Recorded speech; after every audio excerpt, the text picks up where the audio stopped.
And if you, like I say, with the GPS menu, if you set yourself to 12 degrees and then just do the resize, boom, we're all on the same track.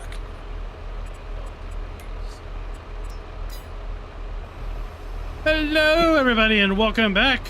What do you want? Welcome back. We're doing something new today. What you could probably do is I'm going to be trying out being a farm hand just bailing on a on the established multiplayer server from one of our viewers. Tookie, what is up?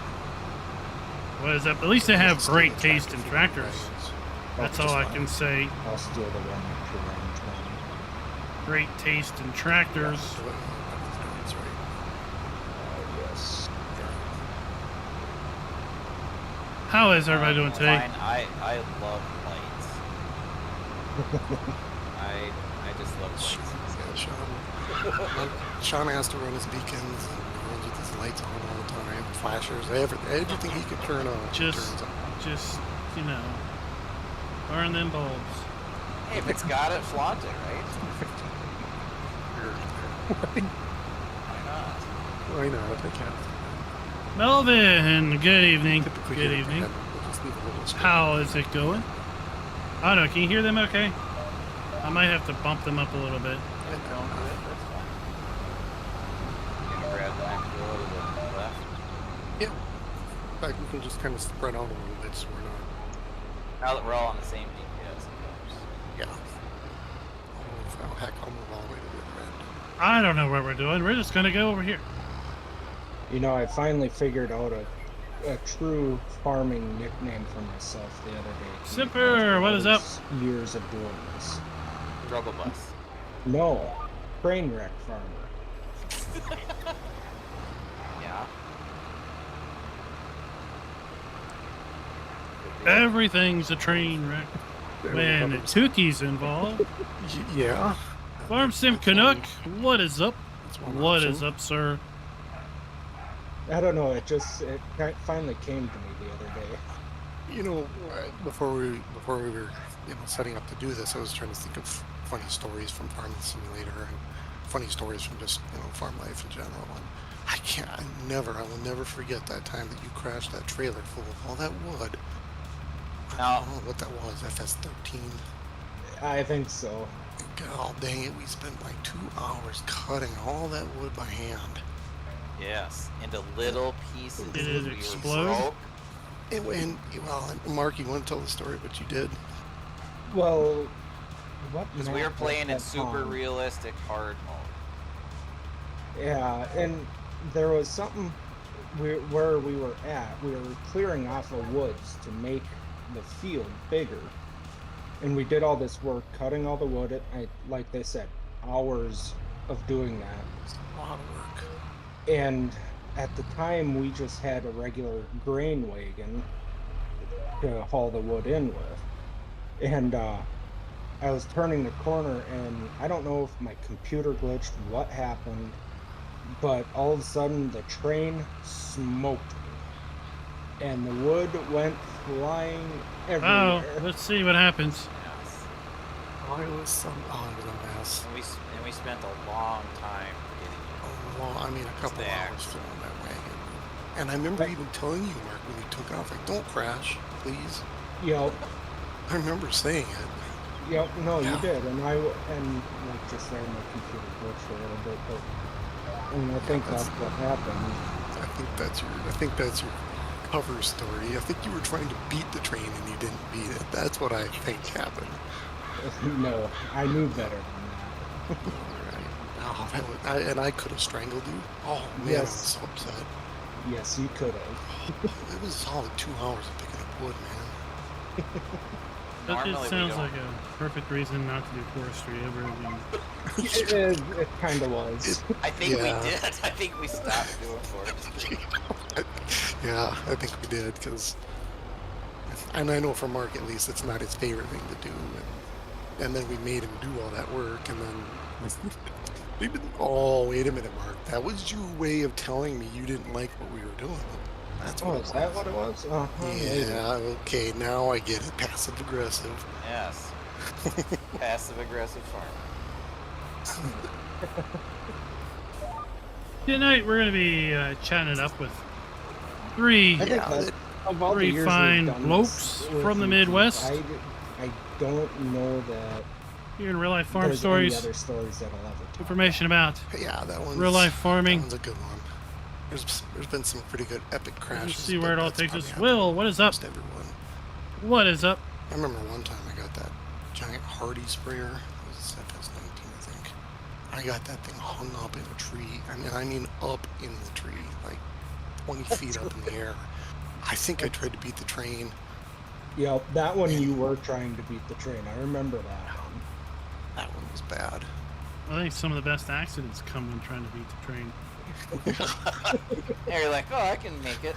Or Yeah. if you're like me, you somehow get stuck between the barriers. Yes. And you know the train's coming. And the train always wins. Yes. That actually happened, was it on this map, Keith, where you got stuck on the between the arms that No, came down on the there's train? no train on this map. Oh, it was the last one we were on. Yeah, I think that was it's one of those 3 base games, not Elm Creek, not yeah, or I think it was the Hope Bale run. Yeah. That's the one we were working on. Yeah, I got stuck between the arms and I just basically turned the camera to look at the train and watch it smoke me. Oh, we have Clean up these corners. we have a phrase for that. What's that? Oh, bad things. Bad things are happening. Bad things are happening. Let's just say bad things are happening. Bad things are happening. Beds Yeah. are falling off. Yeah, that was an epic moment. Bad things happen a lot in ATS. Sadly, we couldn't stream ATS last night. It was not cooperating. We'll It's be not back next fun. week. Can we get that all in one pass, Sean? Is that Yeah. good? Grab that last pass. So, Klein, do you see a lot of other people tilling at diagonal?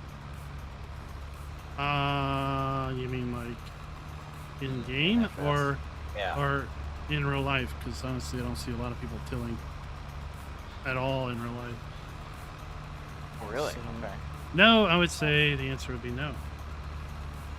Usually That'd us, be a Minnesota thing. usually us, you know, us folk, they just go for the nice 90s.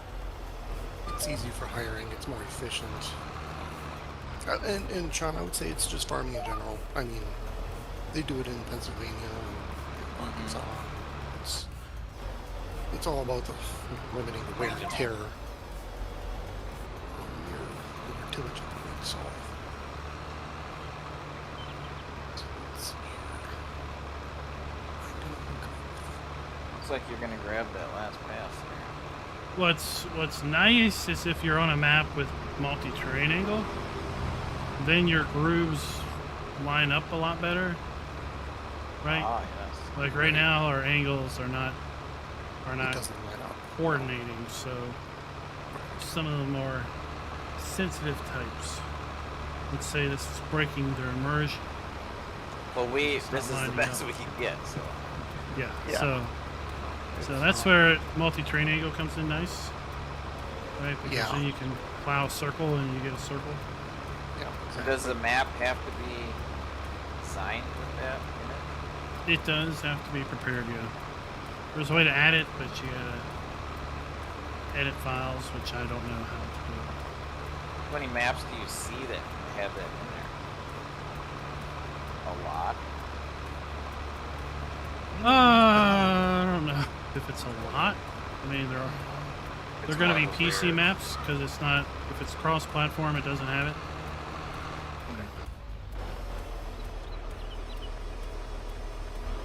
It will show up on more realistic. Yeah, we've So been on maps? maps. We've been on maps where it's been that way. I've noticed it. It's rare. I would call it rare. All right, are we done plowing? Yep, that's the end of the plowing. If you want to just unhook that thing in the yard, one or two of those things are just a rental, but I don't know which one. And if you want to bring that tractor, actually, you know what? You can just leave that tractor in the yard. Sean, can you bring your tractor over to the south side of 20 and hook up to the wagons? yeah, that tent can just for now. Just somewhere along the way.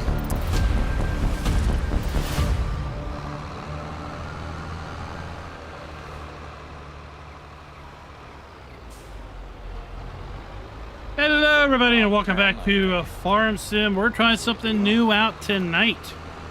We are simple hired helpers over on a viewer server. We've got 3 fine gentlemen in with us tonight, and we're just going to help them out. They like to chat ag, real life ag, so we got all types of things in store. All right, what did you want with this fence? We'll just leave it right there. Tractor and everything. And then if you want, you kind of tell me what kind of job you want to work on. We've got combines sitting over by the oat field. You want me to park this fine piece of machinery? Yeah, wherever's, well, like I say, it's likely to get used right away with something else. But and then yeah, if you want to jump in one of the combines, same goes for you, Sean. And if you guys want to combine that oats. Sure. Who wishes to introduce themselves first? Well, I suppose I can go first. Since And I'm where kind are of the, you so I can have you on screen? Oh, sure. I'm in straight ahead either. I'm doing the All planting right. down in the really awkward shaped field. I like awkward. So my handle here is crop duster. Don't read too far into it. I don't have a pilot's license or anything like that. It's just a name. My real name is Keith. We tend to use our real names when we're talking. So crop duster is Keith. I'm the one who initiated this show with Klein. Very graciously he acknowledged it and we came up with the idea. And so I want to make sure that we thank Klein for doing this, and he's very welcome to be here. And one of the things that we had talked about was maybe, we'll see how the conversations go, but talking about real agriculture versus the farming simulator, and talk about the good, talk about the bad, talk about the what could be changed. That was what initiated this whole thing. And my background in agriculture is that I was born and raised on a small dairy farm in central Minnesota. And all 3 of us are from the same town. We all graduated together. We've known each other for 27 years or something like that. Probably And longer. probably, could be. Yeah, it could be. And like I say, it was family-owned dairy farm. We had beef. We had some chickens, but that was only for a personal use. Pigs, again, only for a personal use. 700 acres, I suppose, 600 tillable. Corn and alfalfa were our main things. I graduated, left the farm, but had always kept a pulse on the ag industry. And to try to shorten up any kind of life story, I ended up working for a really large corn and bean farm up in northwest Minnesota, near the town of Ulen, U-L-E-N. And I was there for like 10 months, and then I found a steady job, steady hours. But I would take a week off every fall and go up there and help those guys. And my last job before I went back to school here was also in the ag industry. I was delivering pig feed. So I currently now live in southwest Minnesota. And for those who don't know, this is hog heaven down here. If you ever wonder where your pork products come from, it's northwest Iowa and southwest Minnesota. I can almost guarantee it. There are so many pigs down here. And that job was with CHS, just delivering pig feed, driving truck. Kind of a tweener job, and then I went back to school. But I stress that I've always maintained my fingers on the pulse of the industry. I watch ag news. I watch the grain markets. I research the heck out of things just to learn and know and understand why it is that farm practices are the way they are. And then the other part of the conversation that Klein and I had was to open it up for people to talk and ask questions. I got the chat running so I can see it. I'll try to do my best to watch it and answer questions about what kind of ag practices we have here in Minnesota versus where you're from. I don't know much about ag in Louisiana or Missouri or client. I didn't Alaska. ask you, where you're from, where you currently live. But chances are I don't know anything about agriculture there, so I want to learn.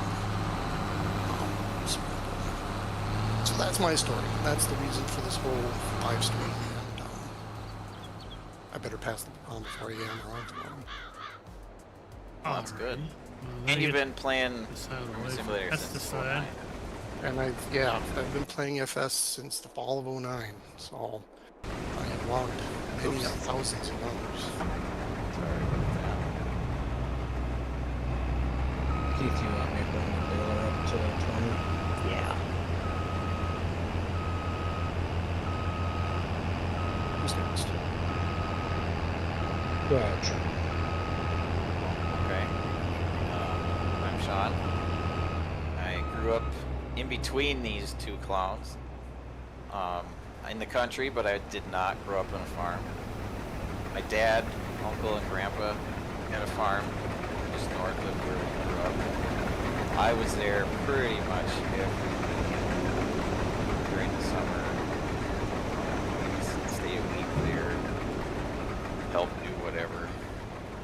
And it's a poor part of Minnesota, so it doesn't have big equipment or fancy stuff.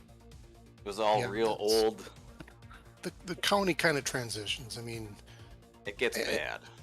the northern part of the county is a little tough. Yeah. Yeah. A lot of people are, struggling to keep going, and I don't know how you change that.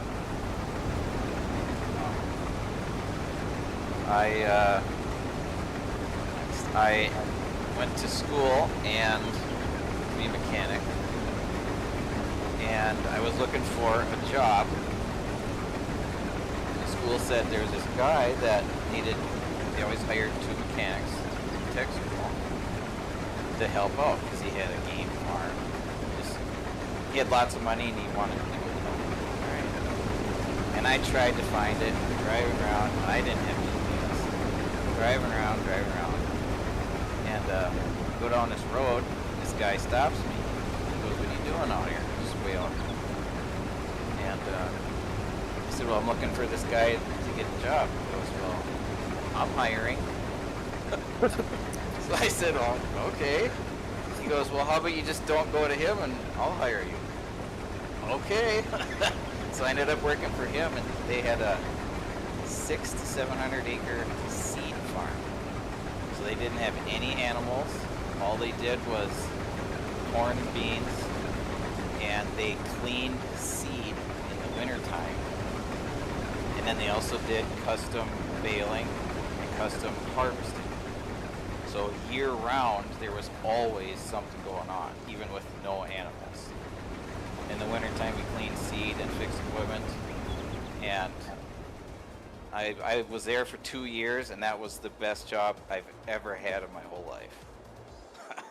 They were really, really nice to work for. So, and now I'm a mechanic, and I don't work on egg equipment now, but we have egg equipment in the shop. We just got a 1050 Fendt Vario in that we put duals on. Oh, it's a gorgeous beast. So, yeah. I know a lot about really old farm equipment, like 8N, 9N Ford, Massey Ferguson 85, 1066 International would be kind of new. Grandpa had a Belarus 825. Yeah. Ellis Chalmers WC, WD. I mean, a lot of old stuff. And then we have Redneck Farmer. That would be me. My name is Mark. I guess out of the 3 of us, I would be considered the South Sider. You're south of everybody. Yeah, I would say the distance between any one of us wasn't any more than 10 miles. Yeah. 7 to 10 miles. small family dairy farm is what I grew up on. About 40 cows, 45 cows, 300 acres, about 180 of that's tillable. I recall.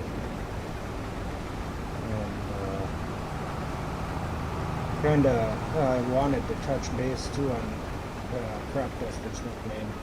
A lot of that came from he was always spraying all the crops.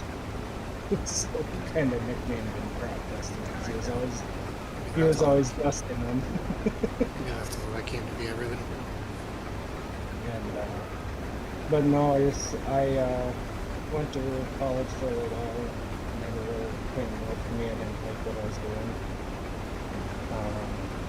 Now I work at a implement dealership in the parts department.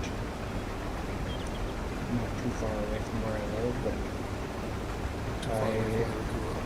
yeah, not too far from where we grew up. In fact, I bought 24 acres, a quarter mile from where I grew up. So now I've got my own land. I farm 11 acres of it was tillable, so I do hay for horse farmers. And this year was a little bit tougher year with the drier weather and get very much hay. And you still help out your dad. And yes, and I still help out with anything he needs help with. So And then I did get to go up and work for that farmer that Keith was talking about earlier. And I grew up running Alice Chalmers tractors from the 60s. The newest one was a D19, which is from late 60s, maybe early 70s, I don't even know. So when I went up there, I got to run a Pace quad track, and that was quite the experience for the first time ever sitting in one of those. it's a lot of fun, ain't it? It was a blast. And I will say, Giants has done a great job with the equipment, with the tractors. But it is very much Very what realistic. they are. Yes. So that's our life story. I mean, that's how we know ag. That's kind of why we invited Klein to have a video, have a chat, and open ourselves to questions from people about real farming practices. We'll answer what we know.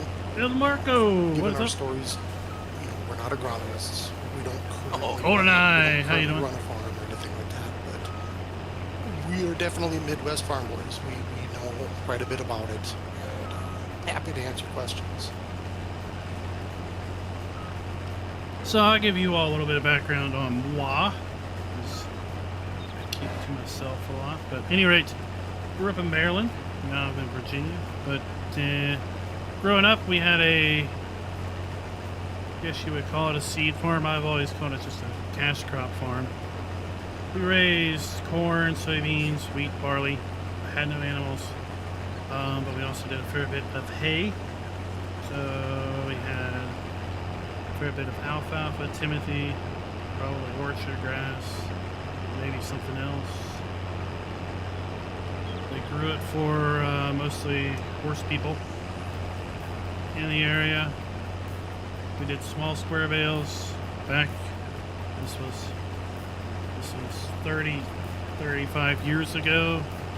I don't think giant square bales existed, or if they did, they weren't in rural Maryland.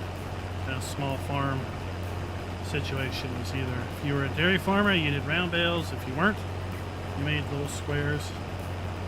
And that was pretty much what I did all summer. What we did in the winter, pulled bales out of the barn, loaded up the truck, and took it to some local regular horse customers for years.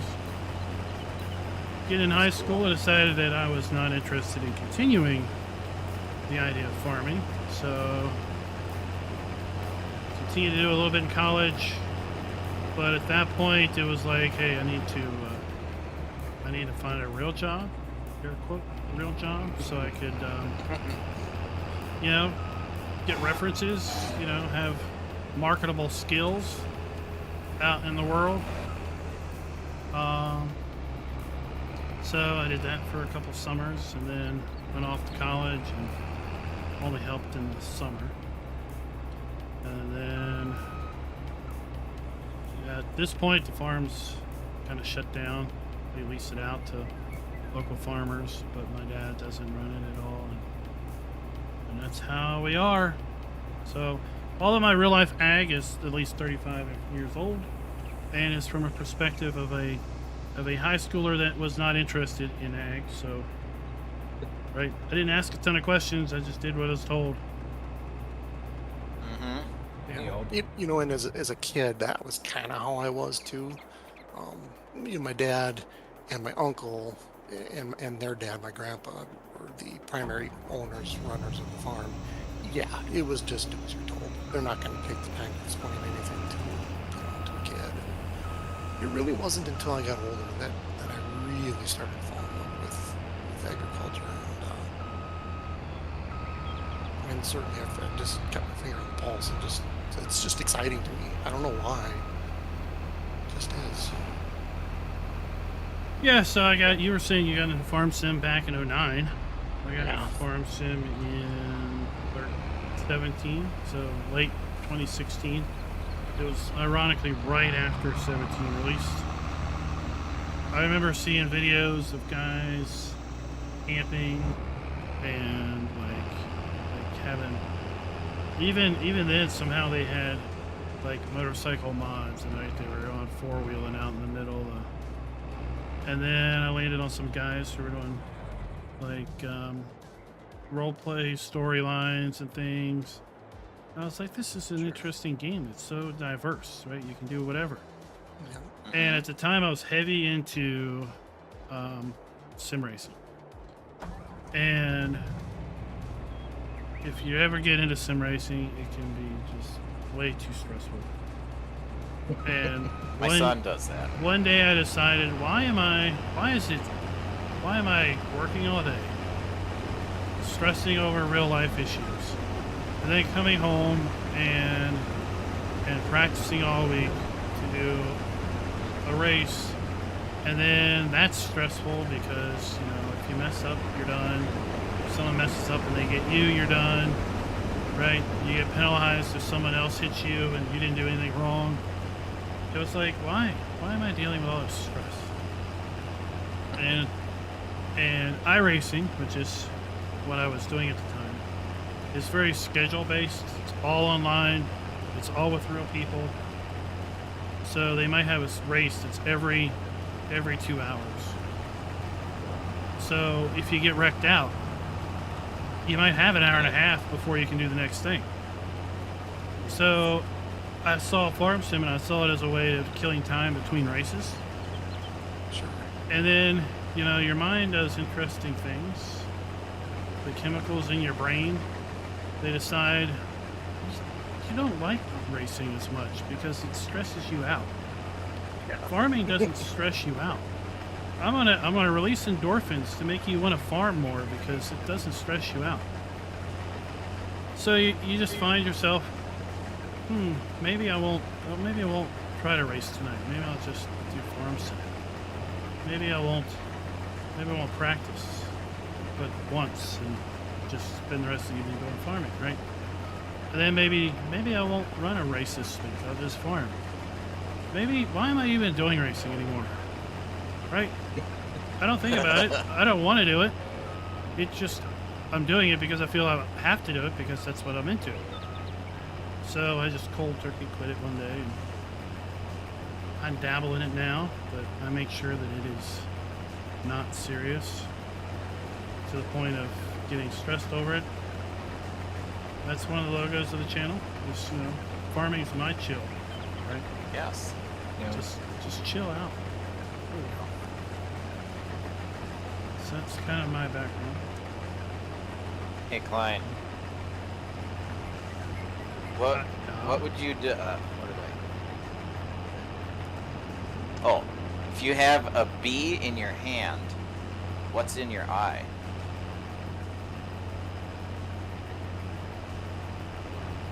That's the question. A bee in my hand? Yep, what's in your eye?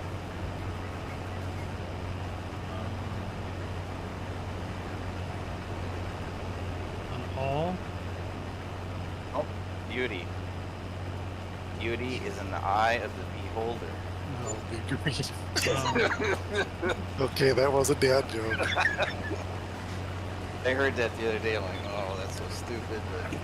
But I like it anyway. But you're gonna make sure you share it.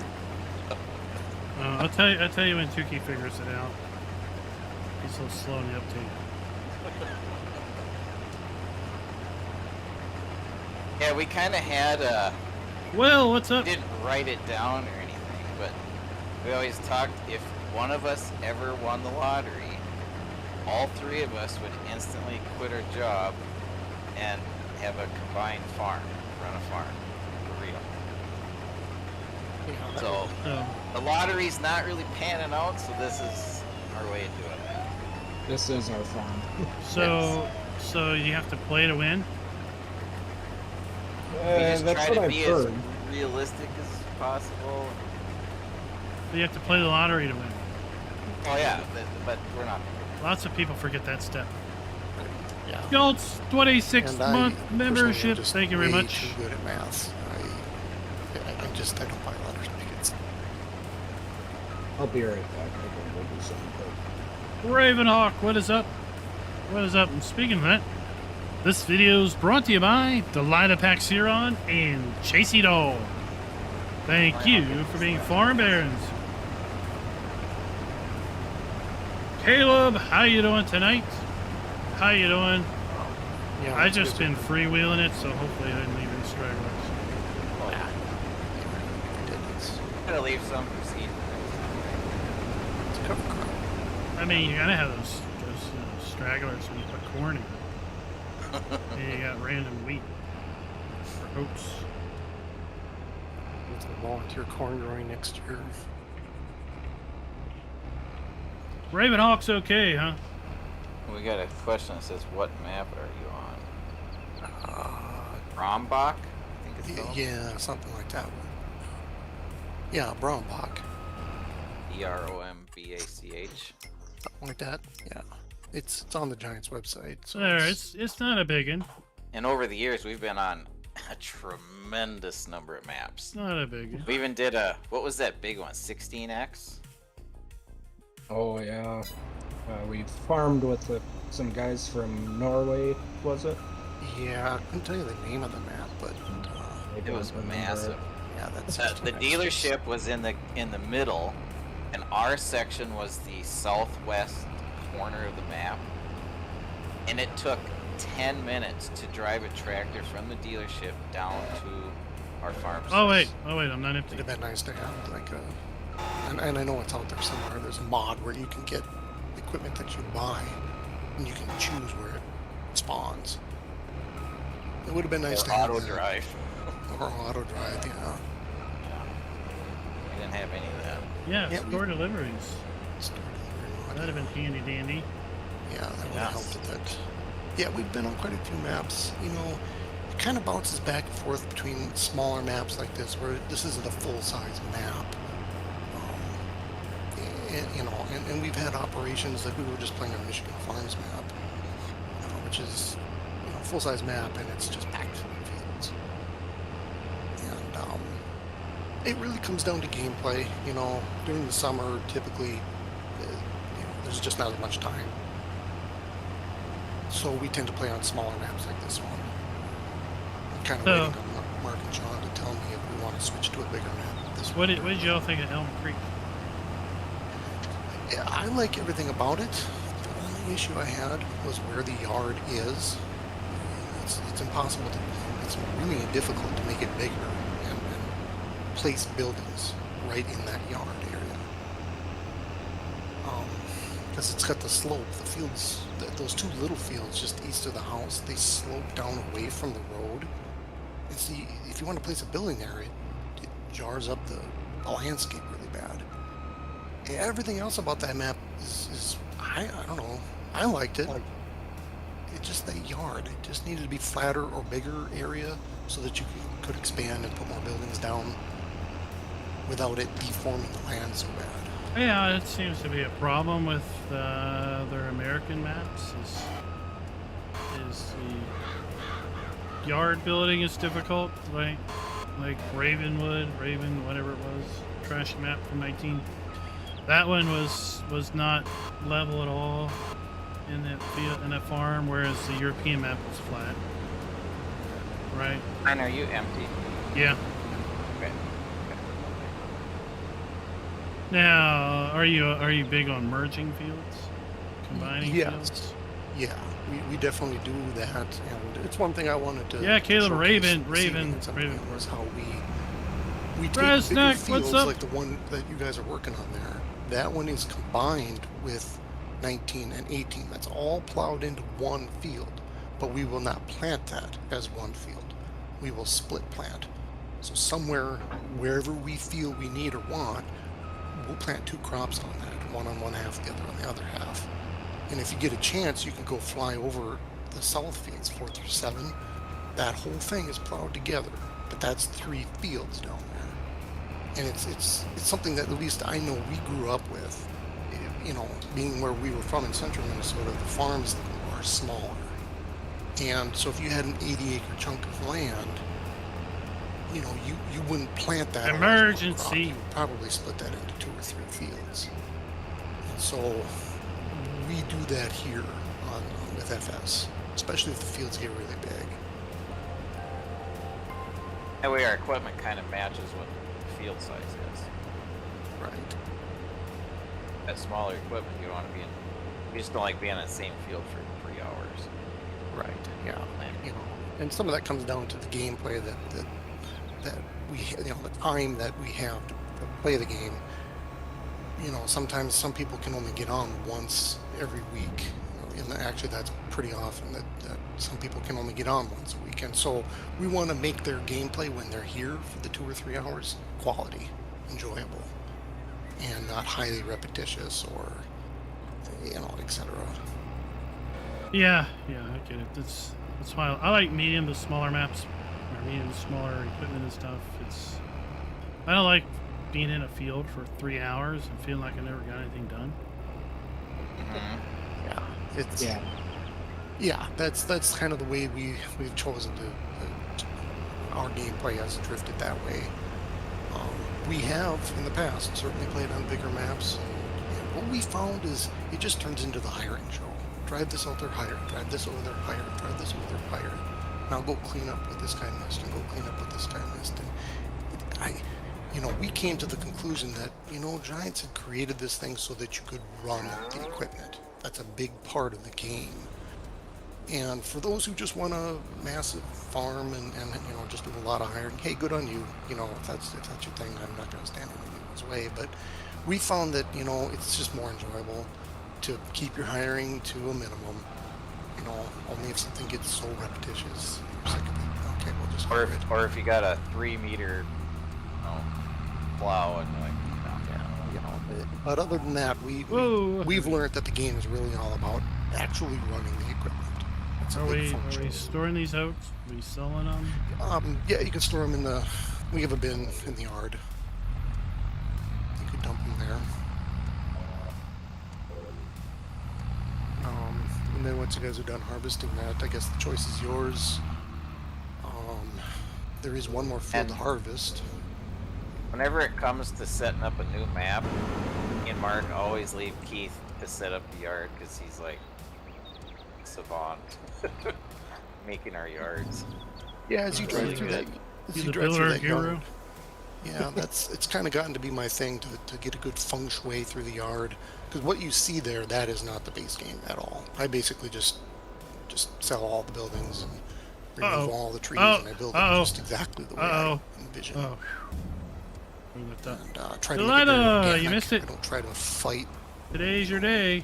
How do I say? Make it Landscape?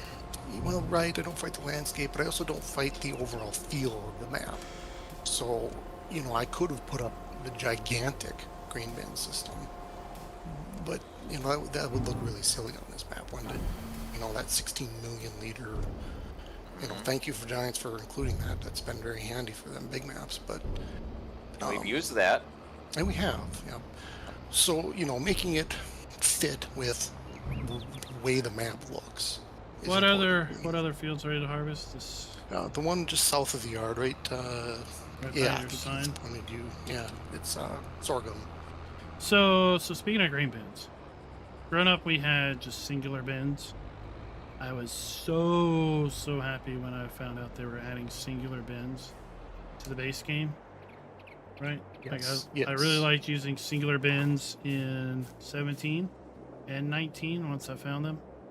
And I liked it when you only put one crop in a bin because, well, that's all you can do in real life. Yeah, Correct. correct. Yep. And I spent many an hour cleaning out the bin. Yes, I have too. I think about how we did things back then, and I think if you told someone that your kid who was 8 years old was in a bin with an auger that was chasing him around, just trying to grab a hold of his leg and yank him in and chew him up, right? Social services would be called, but that's just how you did it back then, right? That's how you did it, yeah.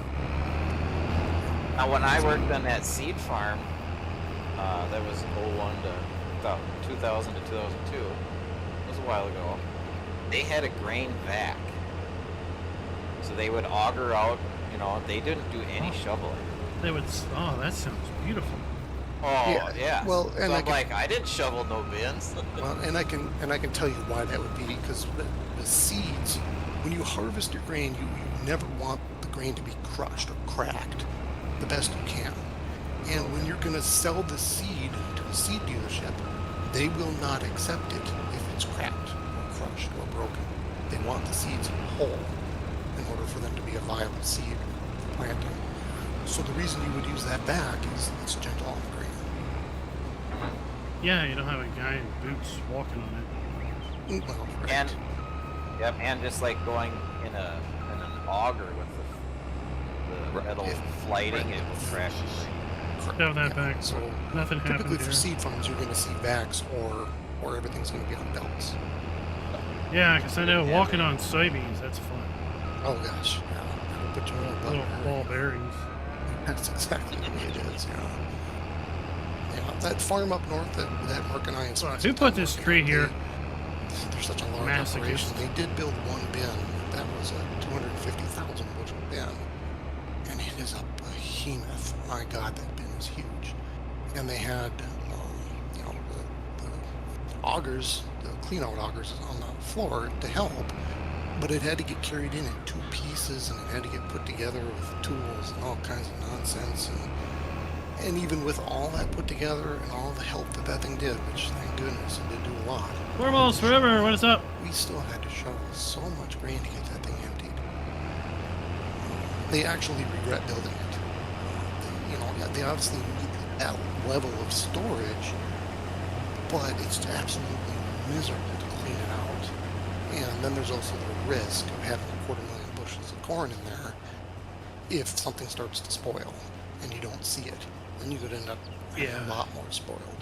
So one of the I don't know why, but one of the fondest memories I have, which is odd to have this memory, is we didn't have air conditioning in the house, right? So I don't know what summer's like in Minnesota, but I can tell you what it's like in Sucks. Virginia and Maryland. It's hot and it's humid and it's nasty, and there might be nights where the coldest it gets is 75, right? And the day it's like 98, 95, and it's like 80% humidity, and just you go outside and you're like, oh, going to it. Any rate, so the windows are always open at night. I had a box fan that was literally on a chair right beside the bed, blowing in my face. So to this day, I gotta have a fan in the bedroom, or otherwise I can't sleep because it's too quiet.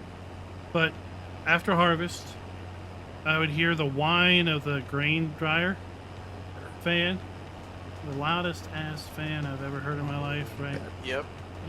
It's blowing, and of course, what do you do when you're mowing the grass? You mow right beside it while it's blowing. And suddenly the mower is quiet because all you hear is this fan blowing. And, it was hooked up to a propane tank. Or they were hooked up to a propane tank, so they had a burner in it if you had to heat the air up. But just the long nights of hearing those dryers running, wailing off in the distance, because we lived a little bit of ways off from the farm. maybe a quarter mile or something. Yeah, you just hear that Yeah. whirling. Yeah, when I grew up, my family was pretty poor. We had a wall air conditioner, and my mom and dad would not run that. 'cause it Raz, cost you're not a so much hero money, if it's your job.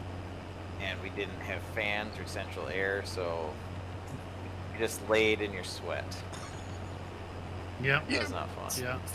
Summers in Minnesota, I would say, would be very similar to just what you described, with probably slightly lower temperatures. You know, high of 90, 92, 94 maybe. Very humid, definitely humid. June, July, August. Now is the best time of the year for Minnesota. We get highs in the mid 70s, lows of 45 or 50.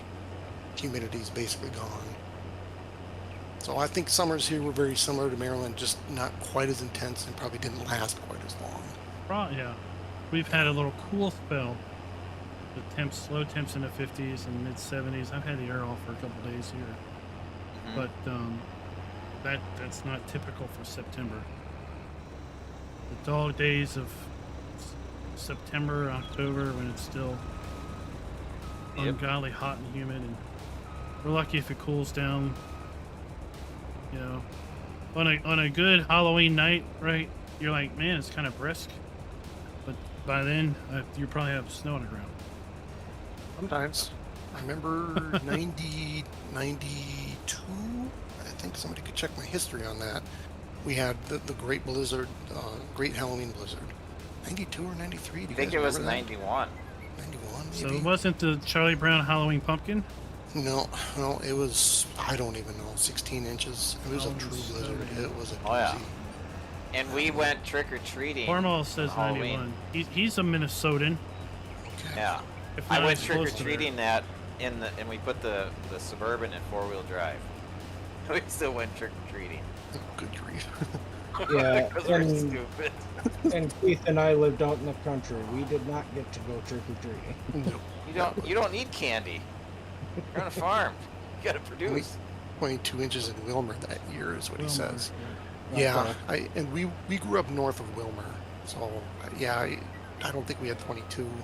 16, 18 rings a bell. Yeah, it was But a lot. farm malls forever. Yeah, that was one to remember. That was a doozy. So, And sometimes when we get early snow like that, it'll melt. Maybe in November it'll melt away and then we'll get snow later. But that particular winter, that was it. We had a lot of snow on the ground from Halloween until after Easter. That was a tough winter. So Sir Raznak grew up in northern Michigan. Northern Michigan, Yeah, okay. yeah.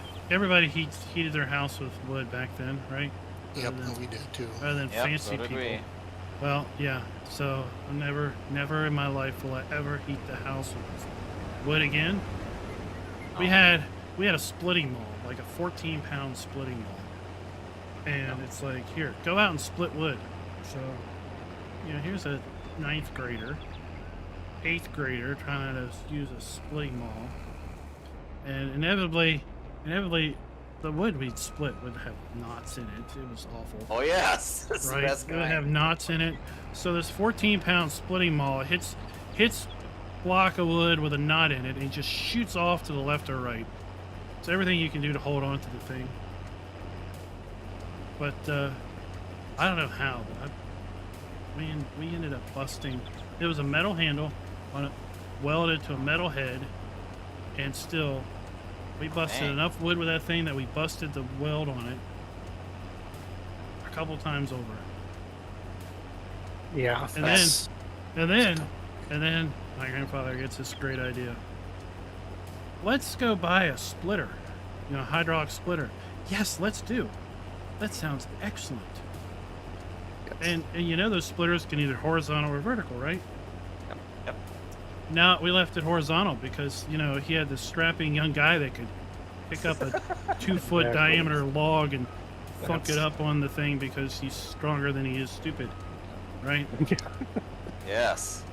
Yeah, that's what so- we had to. Strong back and a weak mind. Yeah, so he sat on a dump and used the lever back and forth, and I Yeah. picked everything up and had to juggle all these split pieces. Made sure your hand wasn't in front of the splitter. Yeah, we had to split wood for 3 houses. Because our house was heated with wood, their house was heated with wood, and my great grandmother's house was heated with wood. Yep. Right? And then we split wood to sell it to other people whose poor ideas of heating their houses with wood. Where did you get the wood from? On your property, or did you have to Yeah, haul it? yeah, our property. You don't sound bitter about this at all. Well, I'm a little more bitter than you. His best saying was, wood's great because it heats you up like 3 times, right? So you get warm when you cut it, you get warm when you split it, and you get warm when you burn it. And I kept That's thinking, what my dad said. you know what? It doesn't need to warm me up 3 times. I'm fine warming up once. Yeah, natural gas warms me up constantly. In fact, Yeah. I even had a chainsaw put in my hands by the time I was 8. So yeah, no, I didn't the same choose thing. Yeah, looking back at that, that was probably not. Yeah, that's a good moment to call child services. Probably not the best idea.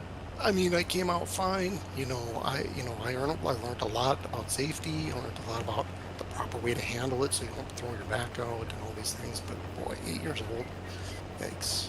Well, see, I'm trying to harvest at an angle if you all want it. Hopefully I'm doing the right job.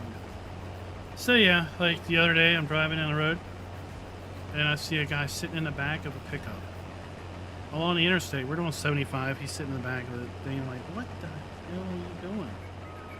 Right, but then I think, oh, well, growing up, right, we would just drop the tailgate, sit on the tailgate with our legs dangling Yep. as we go down the road, right?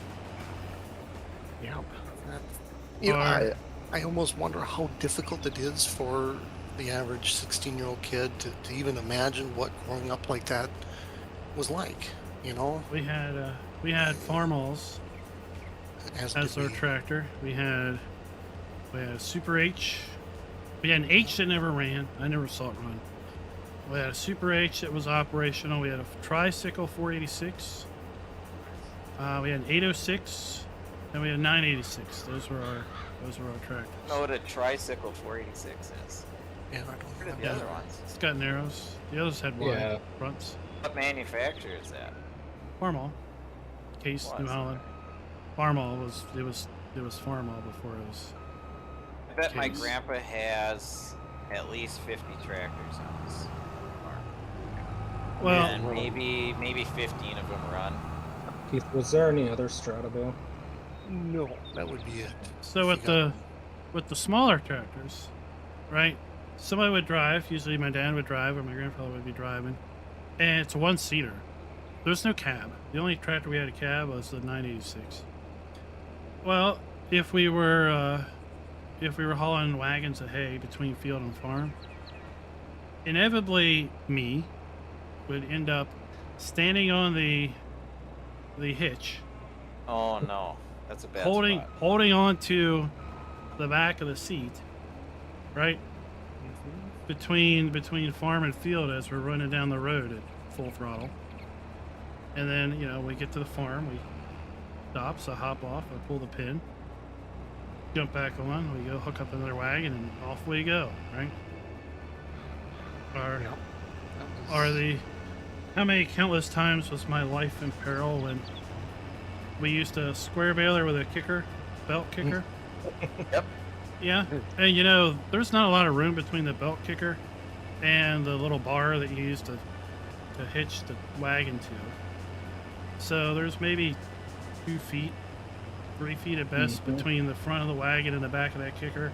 And you got to be back there, yeah, and the guy's way up there, like backing up, and you're trying to bend over to hold the tongue up, and you got your arm up trying to wave him back more, and you're like, he's literally 1 foot slip off the clutch and I'm crushed. Right? Yeah, that's just how you did it back then. Now you just how think you of it did like, it. holy crap, I had my life in jeopardy every day. Yes. Yeah. And you kind of knew in the back of your mind, yeah, this is a little dangerous, but you didn't do it just any different way. It's Yeah. my dad, it's my granny, he's got me covered. Right. He wouldn't crush me. Yeah, I ain't gonna do nothing. I don't have to Yeah, worry so about when I grew up- this thing rolling down the hill and Me getting pinched or anything? Since we're talking about wood heat, we heated our house with wood. But we didn't have any wood on our land. So we went to my grandpa's farm, which was 25 miles away. And we everything we do in my family is dumb.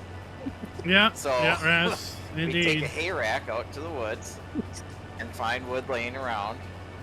And it might be oak, it might be rotten. It's wood, it burns. So we'd throw it on the hay rack, and then we'd have to pull it home, but you'd have to stack it so it wouldn't roll off because there was no sides on the hay rack. And then we'd have to unload it, so we'd probably go through, I think, 10 hay rack loads a winter. But we'd have to split it all by hand, even though we had a hydraulic splitter. It wouldn't use it because it cost money. And we had an indoor stove, but after, quite a number of years, Dad's like, well, this is kind of dumb. He wanted to make an outdoor boiler. So he took a 300-gallon piece of fuel tank, cut a hole in it, welded in a 60-gallon air compressor tank inside of it, and cut the end of the air compressor tank off and added hinges for the door.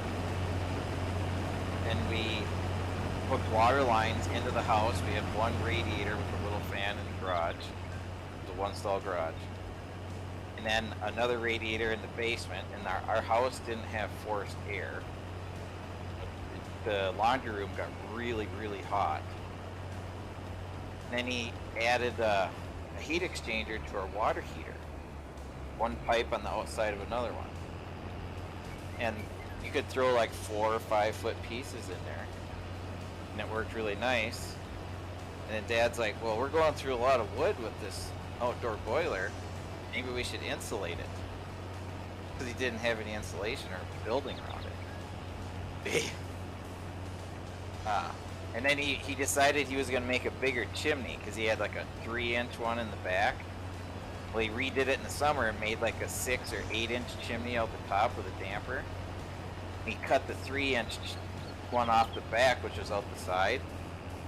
And I said, well, how are you going to weld a plate down here? Oh, I don't need to do that. I'll just put this 2x4 in there where the chimney was.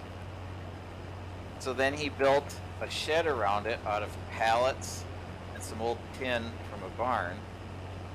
I leaned it up there, nailed it together. And after about 2 weeks, I got home and the whole thing had caught on fire because of the 2x4 he put in the I was waiting for the chimney. it all burned down story. Yeah. Then he actually bought wood, welded it up, made a nice shed around it.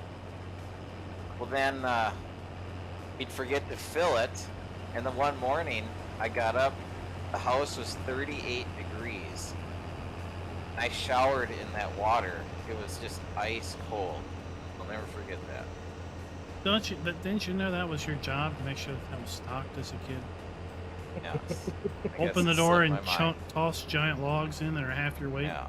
One slip and you go in with it. I absolutely hated that. That was something I didn't know about it at the time, but I learned about it later as those outside stoves. I was like, man, that'd be so cool. Because like you just load it up in the morning and you're good until the next day. Yes. Yeah, and that's what we had. We had to heat 2 homes, and we had a very large outdoor stove. And what it did is it heated water, and then Yeah, Raz water would works get at a pumped to the hospital. house, run through a coil, and a fan would blow across the coil. And that's how the heat. Rabbit Rob, what transferred, is yeah. up? And, What is yeah, up? we 2 homes, and we had to cut a lot of wood. Because my uncle's house was the original homestead building, and it was drafty. It was known to have all kinds of issues. I don't know who put this tree here, but they were masochists. Yeah, that tree is there because there is an invisible object sitting there that you will crash into. So I put that there for visual. We remember it. Yeah, but there's something. There's an object there that you can't see, but it has collision. I do like how the heads snap to the trailers now. They do, but not on those trailers. So it only works on certain head trailers where it actually snaps. That one did okay. Some of them, they don't quite work every time, but yes, I remember with FS19 we were gonna try to do things legitimate and put the head on a trailer and things, but every time you take off, the head would just slide off the back. Yeah, that was some days, some versions of the game they go forward, some things they go backwards. 19 was definitely backwards for header trailers. And then the Colossus pack came out. I guess it was platinum, and it had some headers, and they'd snapped, and you're like, "Oh my God, yes! Please make this happen for everything." Yeah. One thing we've always talked about is the corn shouldn't be checked corn. It should be in rows. It's the only people that I know do checking of corn is the Amish. So what's check? Grid pattern. Oh, great. Yes. So if you're looking at corn rows, they should be like, what, every 6 inches apart or so in a row? Well, yeah, the plants should be about 5 or 6 plants. inches apart in the row. The rows should be about 30 inches apart, but instead of Oh, the You know what I corn mean? If you're So- looking at the fields from the west, you should look down the rows. If you're looking at it 90 degrees from that, you shouldn't see anything. You just see So a what wall you're of saying corn. is the corn should not be evenly spaced apart yeah, from the Shouldn't be any rows and grid. apart. Right. Correct. Well, Yes. game engine. yeah, and I have seen videos out there of people who have done something, changed some programming, and it can be done. Now, personally, I'm not going to open up those files and mess with things, but it can be done. Yeah, and I Well, remember. Forever knows it. Right. Remember, we're playing an international game developed by Europeans, Correct. with a Yep. predominantly European audience. Yep. And if anything, as I've learned, is farming practices can vary drastically, not only between countries, but just within the same country. Minnesota absolutely. versus Louisiana, or Yeah. sometimes That's even northern Minnesota versus southern Minnesota, or correct. Not only that, it's like the economics of if you got a lot of money, you're gonna do it different than if you don't have a lot of money. oh, for sure. That know, some of frustrates the- me sometimes with the popular farm tubers. Most of them don't well represent the vast majority of American farmers because, well, most of the popular farm tubers are ginormous, big operations, right? Yeah, yeah. It's I mean, it is the way that agriculture is continuing to move in America, just bigger and bigger and bigger. But there are pockets where the economics just don't work, and smaller farms will, quote unquote, survive there. But it's probably going to be a pretty meager existence because the big farms will suck up all the good land. They got Some- the monies. Some of the things that I wanted to make sure I mentioned at some point this evening were some of the things that we've talked about through the years that we would love to see in the game.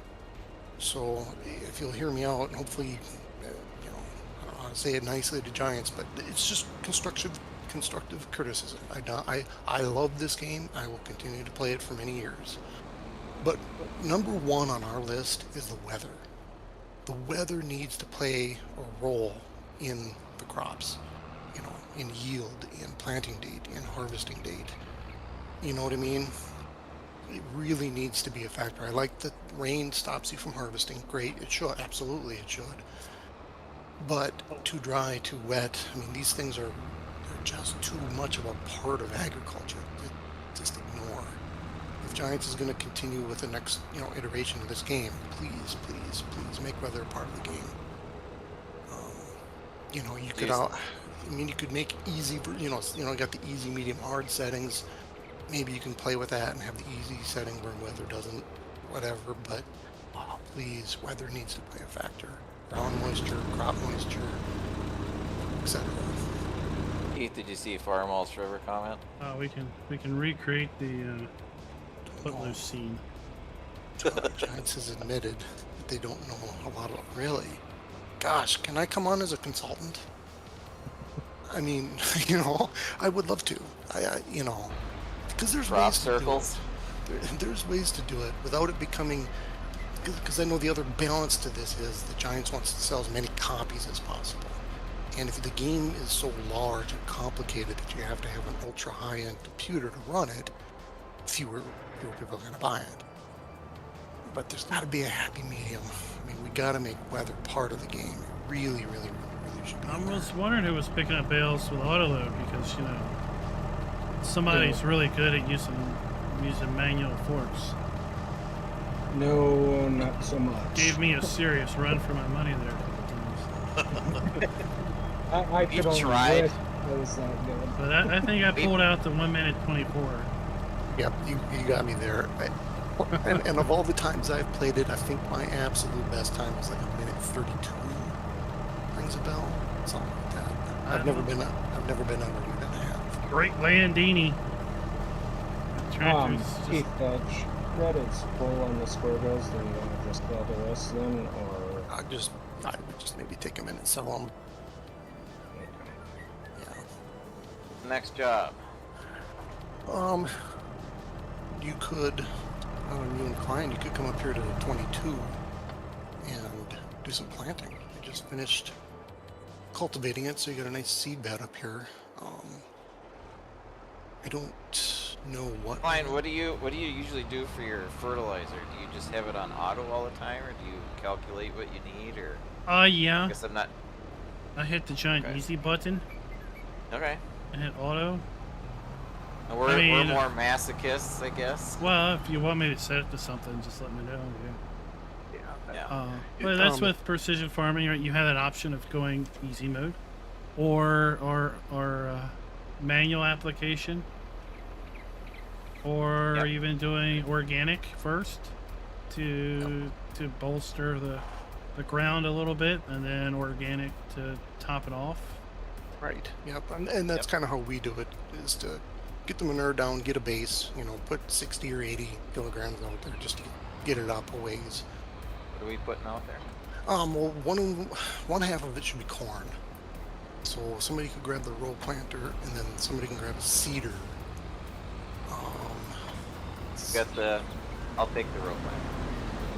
That's all right. So I did in 19. I did a playthrough on Erlenbrock once precision farming came out, where I just did organic fertilizer because there was a lot of misinformation about that, and a lot of people thought, well, you can't, right? You have to do chemical fertilizer. You can't just do organic. Yeah, you can. Use multiple passes, right? So I would do I would harvest and then do manure, and then cultivate and then do a manure pass, and then seed, and then it would probably be topped off at that point, depending on the crop, how many passes you had to do in order to get it close. That's one thing we liked about. It's kind of recently where if you do a moldboard plow, and then you drive over it, the tractor kind of bounces around. It's cool. I like that. And if you cultivate it, then it smooths out more. Looks like it would in the real Yes. All right, so we're gonna play a game where we split this field up. Yeah. So up by that FRC, Sean, go show them where we want to split it. It doesn't really matter. I put on manure on that field kind of uniform across the whole thing. So if you could maybe plant sorghum. That'd be the one that we could probably use. Keith, wasn't it on this point? Yeah, you've already gone past it.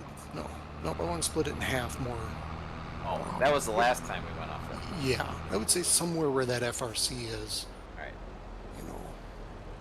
Does it matter which side was the corn? No, whatever you guys feel like. Right. But I'm gonna I'm gonna deactivate my automatic application rate. Are you on the west part of it? Yes.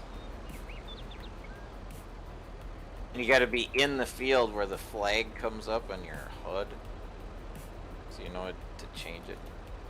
You're gonna have So to do you put. do auto seed rate, or do you want to set that? Yeah, no, the auto seed rate is fine, and since Oh, that good. seeder doesn't do I get easy fertilizer, mode. yeah, you're on easy mode. You can just sail away if you want. Set your GPS run straight north, and then Sean will set his so that we'll split plant that field right next to each other. I would say, Sean, you got to set your nitrogen pretty darn low, because you got I'll a go lot to of 5. That's you could do 20, but that would be it. It is. Well, you could put 20 kilograms on, but that'd be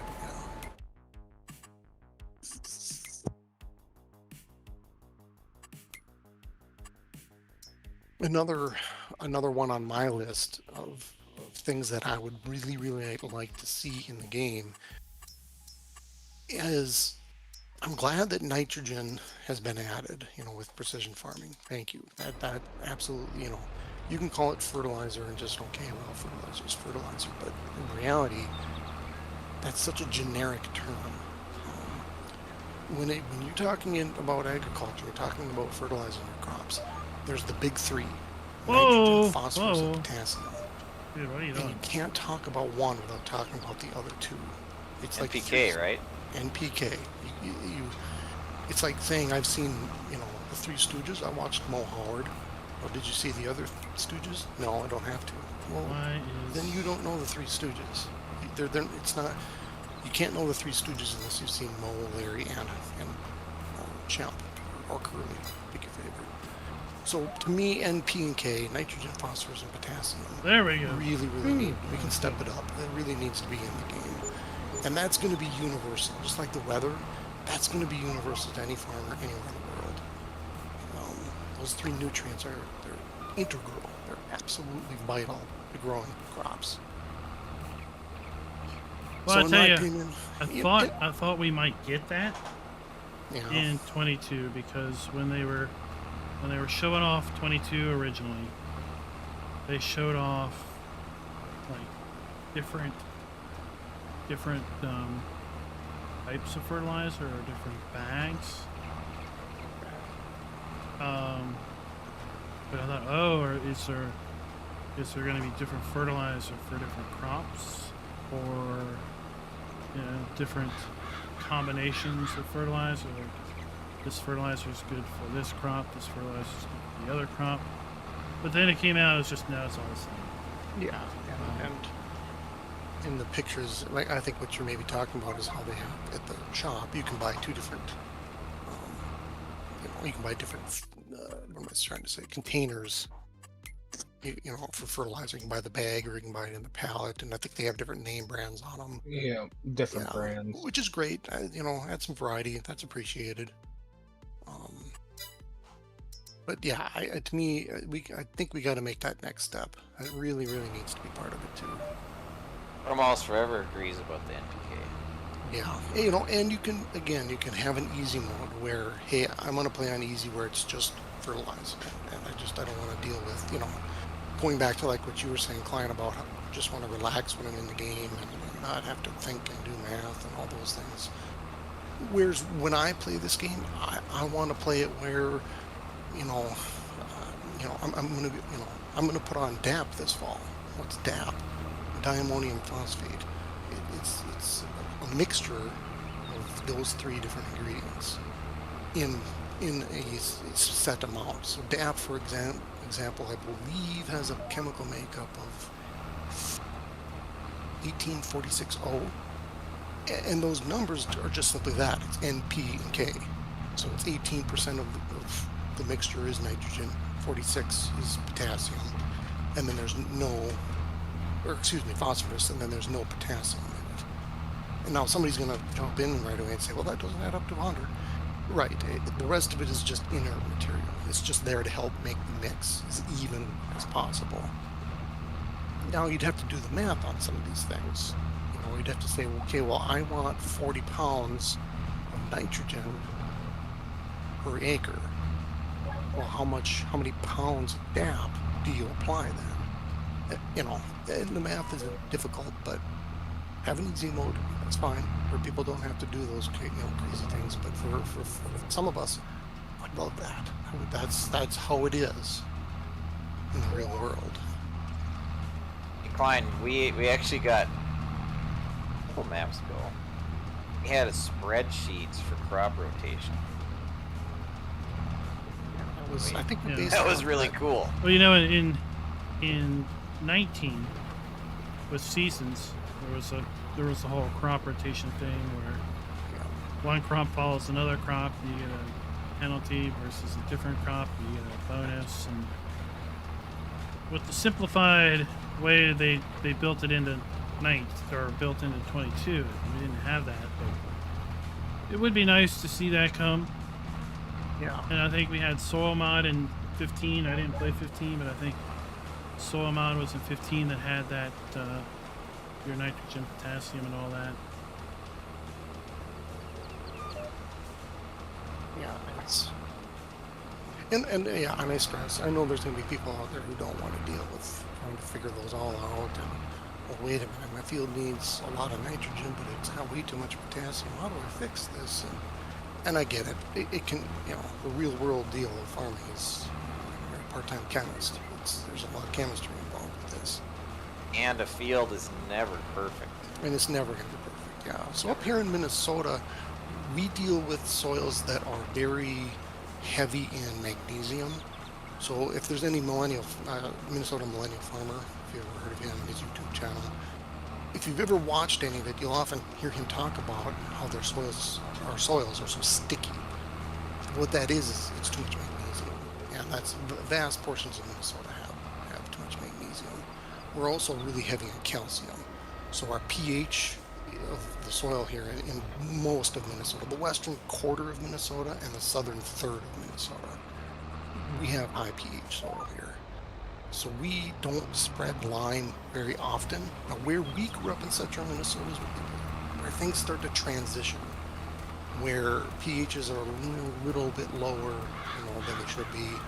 There's not quite so much magnesium, but it's still, still there. And as you move further north and east into Minnesota, and you get into the Iron Range, you won't find farming up in the Arrowhead of Minnesota. The soil is extremely acidic. And rocks. It is just nothing but granite. It's a mining. That's where a lot of iron ore comes I from. know we're rocky and we got a lot of clay. That's about all I know.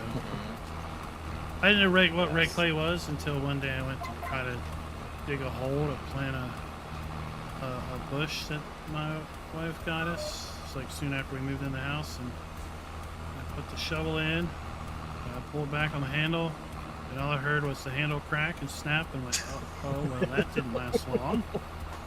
And then Did your wife say we should plant the plant? I don't know. And then it's you doing it all the yeah, work. but when I finally got enough, the dog hold dog, I'm like, oh, this must be what red clay is because the dirt is red. Yeah. So I'm like, oh, that must be what that is. Yeah, it was just a lot of clay and a lot of dirt, a lot of rock.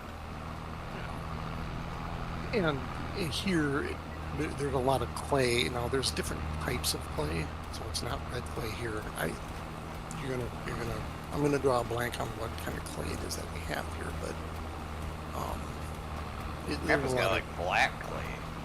yeah, there's a name for it. There's all kinds of different types of clay, but we're also quite heavy on that. His crops do the best when there's a drought. His land is so heavy. You get a rain on there and puddles stay there for a couple days. Never dries up. Oh. And that would probably be because of two reasons, I would say. Again, I'm not an agronomist, but the heavy clay soil and then high organic material content. That would keep a lot of moisture in the ground for longer.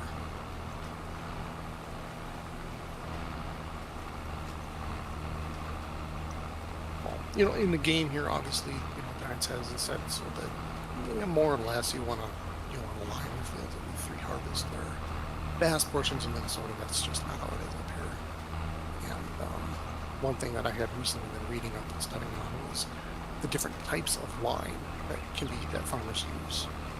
There's 2 different types of lime that are used: dolomitic lime and calcitic lime. Now they're vastly the same to each other, you're just high in calcium.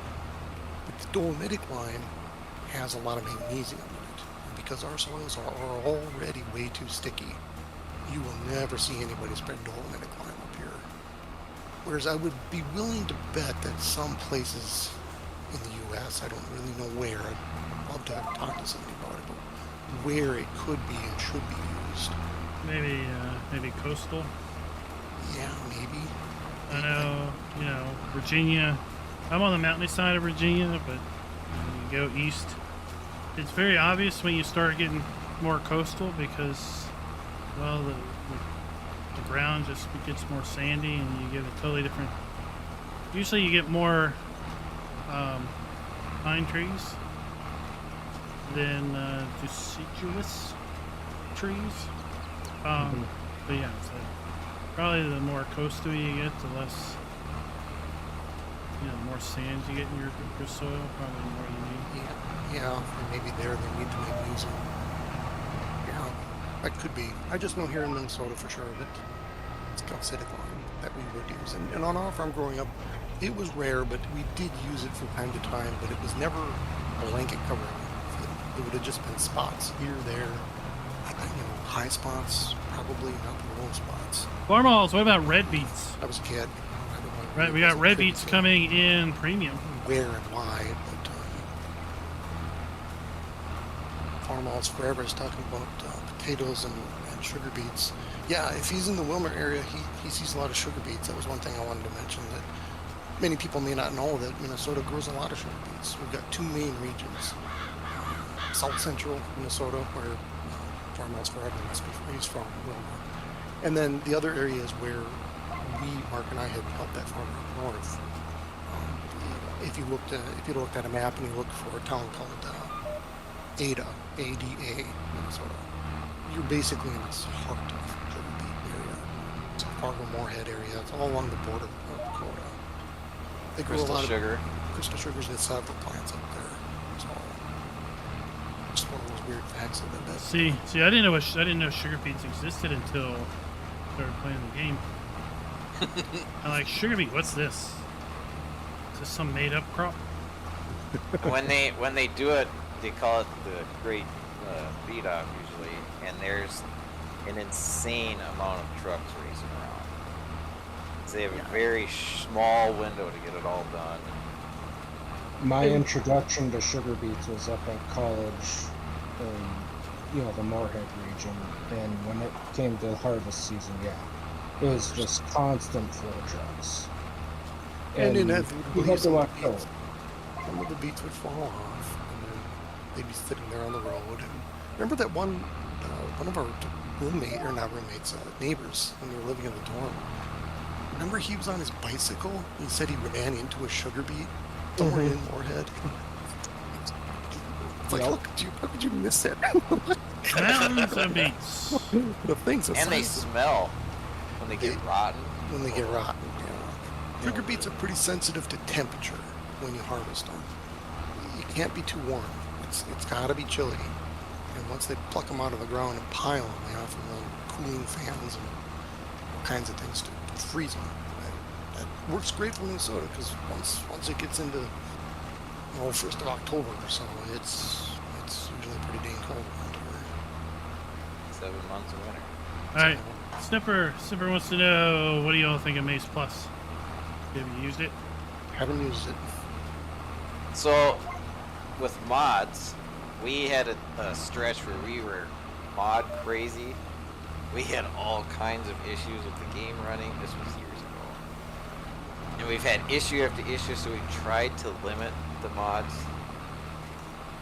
We try to use the ones that make the gameplay a little easier, user-friendly for us, and like the time clock up in the front, the GPS, Those quality of life mods. Quality of life mods. The GPS would be one that I would love to see incorporated in Mace base Plus, I game. would say, is definitely not making the thing easier. What Right. is Maize Plus all about? So, I am not jaded, but I definitely have my own opinion on it. So that will probably somewhat jade my comment here.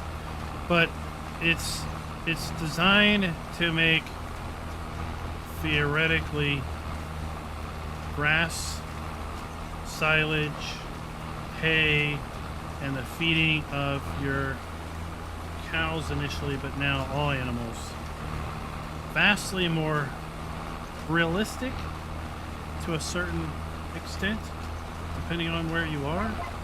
So like at one point you would have to ted grass like 7 times before it could become hay, because, well, in the UK and certain parts of Europe, right, grass can't dry by itself because it's too moist, too damp. So they have to ted constantly to help it dry out. Well, growing up in Maryland and Virginia, we would mow, midday one day, and we would rake it the next day, and we'd bale it that night. Yeah. We didn't have to. There was plenty of heat to dry that out, right? So, and then, like, there's haylage, there's silage, there's corn silage, there's like 5 different types of silage. And it just, for me, it seemed to make things massively confusing and complex. And if you grew up, like, having to feed your cows a certain way, the simplicity of giants doing it might get on your nerves, and Maize Plus might feel more realistic to you. But it's, for me, one of those, if you know how to farm, how you've seen it farmed, or how you did it, and if you didn't do it that way, then it's not realistic. But then there are some pretty big Maize Plus advocates out there that's like, well, if you don't use it, you're not realistic. It's like, all right, I drive on the right side of the road and you drive on the left. It's realistic for both of our areas. Yes. Yeah. And I think that's a great point that you make, that that's how it's done in some other part of the world. And I recall looking at that mod and kind of thinking that, this just isn't how we do this in Minnesota. I've never seen this. It was of no interest. And I think it is just because of exactly what you said. It's just not what we're used to. Yeah. Now, growing up, we had a stationary TMR mixer for our cows. And there were 4 main ingredients, which would have been haylage, which was chopped alfalfa, corn silage, chopped corn, hay, of course, dried hay, dried alfalfa, and then high moisture ear corn. So we picked a lot of ears, picked the corn, and then we ran it through a grinder blower. If you think corn dryers are loud, try being around a grinder blower. This thing would grind the ears, whole ear of corn, and then blow it up into the silo in one shot. That thing was so loud. My ears ring to this day because of that machine.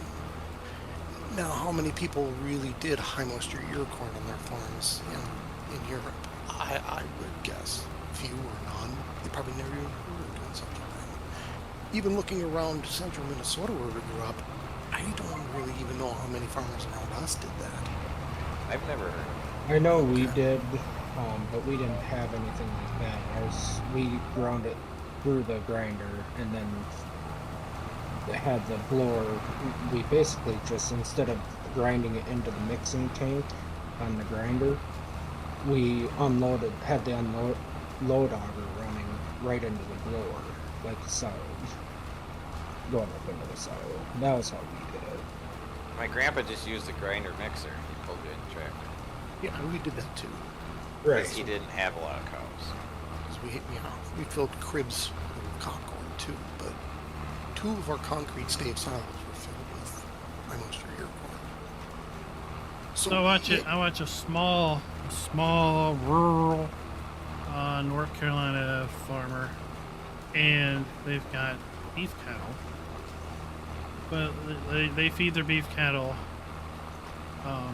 hay. They'll feed their beef cattle silage. It's either corn or sorghum that's been in a chopped. And then they'll also will grind a grain. I've seen them grind barley. I've seen them grind corn and feed that. Right? So they'll have feeding troughs. They'll take corn and or the ground grain and dump it into troughs. And then they'll just plop a big bale of hay out in the field. In the wintertime, they'll put silage in those feeding troughs. That's just, it's beef cattle. And that's all they're concerned about is fattening them up, getting poundage on them, right, to sell to the sell at auction. And that's largely how our beef operation ran too. There was no barley with it, but it was a lot of ground corn. There was a concentrate that we got from the co-op that we mixed in with the grinder mixer. And yeah, silage. You feed them silage when they're younger, but as they get to the last 3-4 months, it's right. Nope. No, corn. definitely didn't see that movie. Make them juicy. The last movie we watched and on our was the farm D&D we movie. raised barley wheat for the one for the straw, but the other it was added grain rather than just straight corn. We would grind the barley and corn together. Nah, we don't go to movies anymore. And we went will to have the a DVD. We went beef to the operation on D&D this movie because the youngest Gotta wanted. get there. wanted to Farm go Walls there. forever since we did your corn to the silo with a roller mill. Yeah, roller mill. Roller mill. We called it a grinder blower. Same. I think the same thing. So it sounds like Farm Wall. Farm Walls forever probably grew up on a similar farm. Yeah. As to St. what we Cloud. did. St. Cloud. St. Cloud. Yeah, it's St. Cloud. That's where I'm at. Yep. Ah, Farmhouse might be your neighbor. Probably. 6 miles over. Yeah, certainly possible. You know, He knows St. Cloud then. Stay inside. Yeah, that's not a real fun town right now.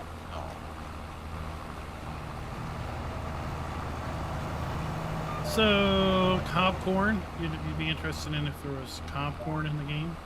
Yeah, I know I would. I think it would be interesting to have that added also.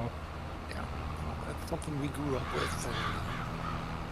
And, when it comes to the mod choosing, to kind of touch back on the one person who had asked about, the Maze Plus, we really choose our mods based on a few things. One, we don't want to have too many because of mod conflict, and just we want the game to run right.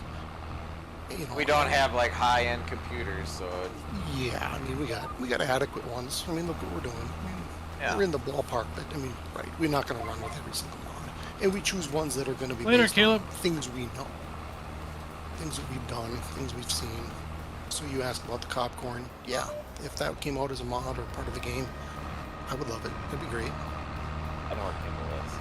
I know there was some chat about when Oxbow came out. We did our launch party, right? There was some discussion that they wished other things that Oxbow makes would have made it to the pack. Like apparently they do cob corn harvesters and the other specialty harvesters.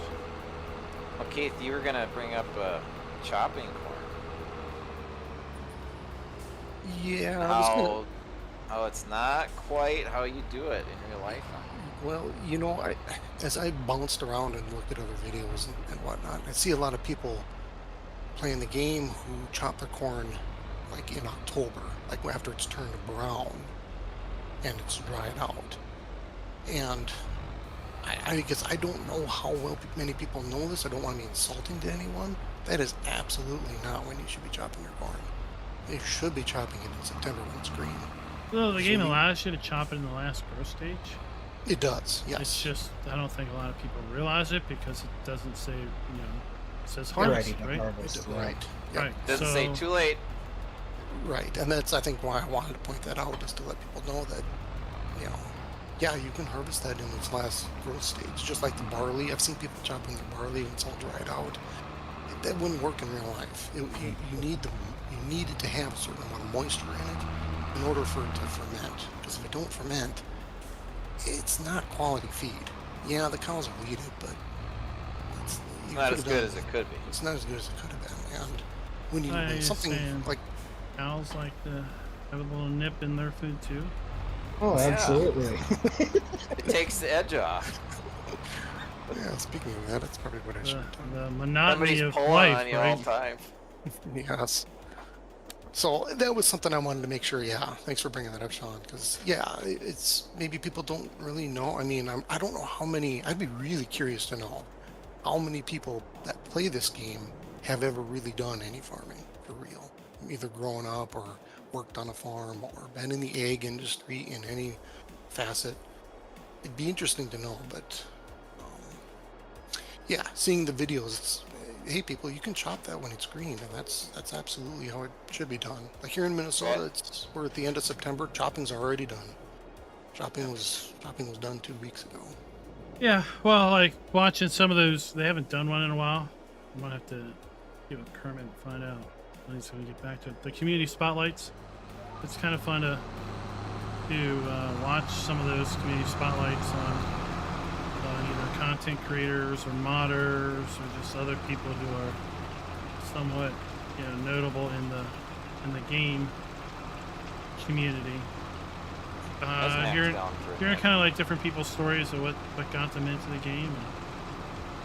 And a lot of the people are not, right? They're not ag backgrounded. They're not farmer backgrounded. So a lot of what they know is just based on either seeing other people do it or hearing other people do it or what the game, gives them as far as information. So when it says ready to harvest, and they know one of the ways they can harvest is chop it, well, then okay, it's ready to chop. Yeah. And Unlike Keith and Mark have a lot more intimate knowledge of farming than I do. But I always looked out and you see a combine or tractor driving like, oh, they're cool. There's a lot of decisions that go into every single thing you're doing. yeah, Like when the planter's going, it's not, well, I just start it up and go. Oh, no. yeah. One of the challenges of real farming here in Minnesota is our winters. Our winters are harsh, they're cold, and the springs are wet, and cold. So planting date has been well known, well documented through the University of Minnesota and University of Iowa, all over the place. Planting date is essential. You gotta get that stuff in the ground as soon as that ground's ready. So here in Minnesota, we don't find a lot of winter crops. So one of the complaints I have with how Giants set this up is I don't have the choice to plant spring wheat or spring barley. Well, here in Minnesota, yeah, we do some winter wheat, some winter barley, some winter rye, but every farmer that does it, you never want to plant too much of it because it's a risk. As that plant gets out of the ground in the fall, 3-4 inches, it's vulnerable. What we need at that point is 6 inches of snow to cover it and act like a blanket. Because when the temperature gets to 0, 10 below, 20 below, 30 below, 40 below, if those plants are exposed, they're dead. So it's very, we do some winter crops, but no farmer's going to take a chance to have his land that way. It'd be too risky, way too risky. A lot of money. Right. So that's a disappointment with 22 is there's not a lot of maps with custom growth schedules. Yeah. I remember with FS19 they had the geo mods. Does anybody remember that? Yes, Mm-hmm. I do. Yeah. We And love that. Yeah, that had the different planting we have it schedules turned off. That's why it's not showing up. based on the region. Yeah. And that was so, a shout out to the mod people that do the mods too, because that was all strictly mods with those maps and for those geos, and that was awesome. It would be something that I'd like to see come back. Yeah. It's something similar to that. Can we make it daylight? Yeah, it's awful dark on Yes. your screen there. Yes, Sean or somebody just jumped not to the that, house. It's not that attractive No, yep. for viewers. Man. Well, Here we Kenneth, go. one Ready? thing Everybody is stop. is we kind of covered it earlier. Was the stress? It's just you get in, and you just do things, right? You're not stressing. So let's go back to when Battlefield whatever released. Right? Oh, are you guys scratching? It for was something to a do? giant mess. I was just looking at And it, right after that was and right after had Farm rolled Sim also released. for And trying there to for a play couple game that weeks, was like sorted, Farm Sim so, players Um, was out since somebody could outnumbering start doing some Battlefield players tillage by on leaps and bounds. the And there was west some part people that of came over 20. that were Battlefield players who were like, "What's this Farm Sim thing?" Lots of people were So playing that. maybe Let me see more what the Mark deal with that is. should jump on And there were that. some people that stayed around because suddenly they realized that You could actually take. they didn't want the cycles and stress seeding. of these shooters. Um, It's fun, 'cause we got right? some more If you get a planting good we can match do and right, with the people aren't seeder, screwing around, or- right? It can be fun, but it can also be a load of stress. And that's what we don't need more of life. Is we don't need more stress. We just want to chill. I'm gonna say that's probably about what we have right now. Grab. So, Okay. What do you need? if you and Sean want to grab seeders, if you want to keep seeding, unless you're sick of it.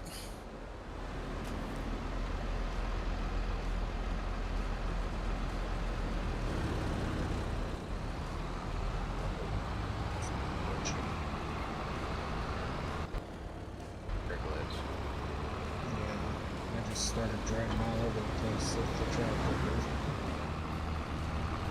But I never wash anything, so I'm just gonna grab the 30 ones. That's all right. It's gonna get dirty again anyway. It can get washed. You said just west side of 20? Where are we going? So, 18. 18 is where I'll have you guys do some seeding. That's what we Wait, say. We say warshed. Oh, I love that. First. I Yeah. worked with a guy from Iowa that said. When I try to say it right, I feel like I'm just saying it wrong. A wash? It's hard. Why would you say that? Why? I sound like a moron. Maybe you should put an R in the word. Or. Washington? V-A-R-S. Yeah, I'm wash, used to it 'cause I'm wash your going in. tires. Yeah. Tires. Tars. Yeah. Keith, you said the west side of 20? Yeah, we need to split this field somewhere, so I'm coming out there right behind on you guys. Take a look at this. Do we plant? Yeah, good question. So we got wheat. And we don't have much barley there. You know, let's just do oats on 18. Yeah, right where Mark is splitting things. Plant oats from there going east. Yeah, like Raznak said, I don't understand why anyone would play Call of Duty. I've played this and Call of Duty. I like this better. Not because I suck at Call of Duty. Alright, so we want You are oats. Yep. Oats, and then like where Mark split it, just plant, to the east. 'Cause I'm gonna put some corn in East. here. So if you guys we're gonna- plant We'll go to the right. to the right. Yes, to the right. To the right. So I'll let you guys do your first pass. And You then got just oats here? Everything's waiting for you there. Oh, Usually is. I'm slow. Am I going in his cultivator? Wherever. Just it'll be fine. I'm trying to appease your OCD. Yes. No, I. Oh man. But Yeah, then we're sorry. going to be seeding where it's not plowed. Yeah, there's gonna Yeah. be. Yeah. This Direct is a new, seeding. it's a new field to us. He's getting loosey goosey because I'm here Yes. breaking his own rules. Getting crazy. Calm down now. Well, I'll go to the right, I'll go to the east, and I'll go over there. I'll just make a perimeter here.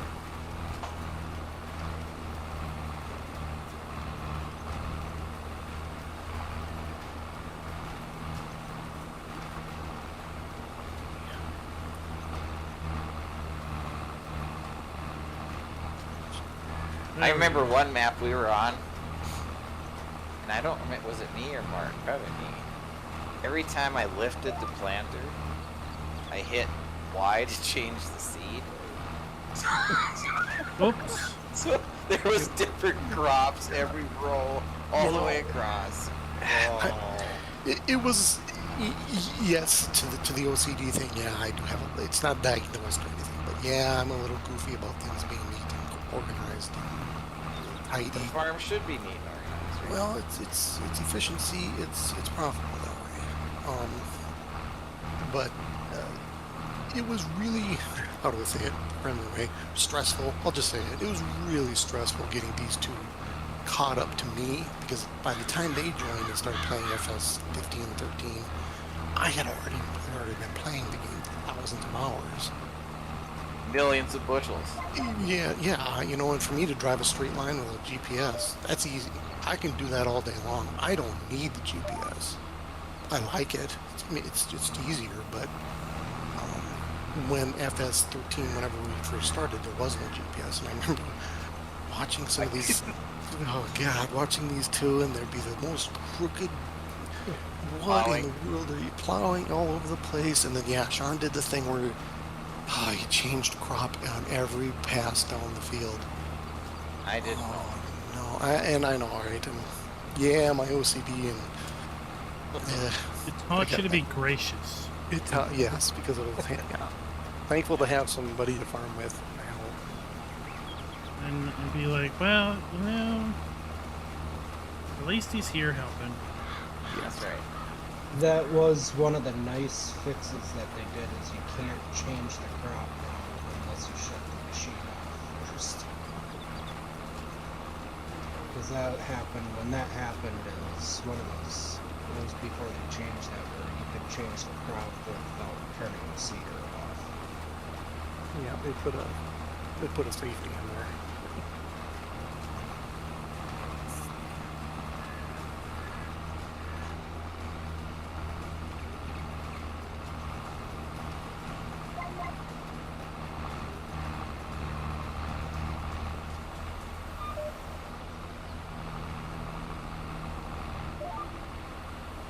You know, there's a few other things too that I hoped to mention tonight. Things that I'd like to see. These other things. Wishing Gamer, what's up? Not What is so up? big of a deal to me, but boy, it sure be nice. In the game here, soybeans don't need nitrogen, right? Like whatever nitrogen level is on the field, it just says that it's good, or it's perfect. Okay, the real world, that's not how it works. Yes, soybeans are a legume, just like alfalfa. And as a legume, they produce their own nitrogen, yes. But they don't produce enough to even come close to what the plant actually needs. You need to apply nitrogen to your soybean fields. I really, that's a little disappointing to see that your soybeans can be at zero. I get what they're doing in that it's a legume. It produces its own, but it's not anywhere near enough. The reality, real world, is that soybeans need nitrogen. That really needs to be updated or fixed or changed or however. But, and then I would like to see alfalfa brought into the game. Now, I like you had said, it's a European game. I don't know how much alfalfa they grow over there. I don't think they do much. I think they just do everything as grass. And I don't know what kind of grass it is, but alfalfa is ubiquitous here in Minnesota, and I think in vast portions of the United States. Well, they don't call it that. It's called something that starts with an L. I'm blanking on it at the moment. It exists. I've seen it in some European maps. Okay. Well, it's the same plant. Yeah. Yeah. It's just they call it something that starts with an L. But I think it would be nice to see other types of grass crops. But again, I think it goes back to availability and accessibility and just simplification. Yeah. Lucerne, that's it. You know, the gamification of agriculture is kind of what I call it. Never heard of this. Yeah, but if you look it up, it's basically alfalfa. That's what they call it. This is what we call it. Maize versus corn, you know, same literal thing. Now, And maize we in the love olden the- days was different than corn, but these days it's the same. Yeah, we love the seasons, but with our schedules, like for real life, it doesn't line up because like every time me and Mark will come in, we're always doing the same job over and over. It seems like. That's why we don't. Otherwise, if our schedules would work different, we would 100% use seasons. Yeah. So for those who are watching, looking at September, like, what? Planting oats in September? Yeah, we don't plant the season. We would like to. It's just a personal time thing. Yes. Yeah, for your gameplay would probably go really, really slow, or you find yourself skipping a lot. Yeah.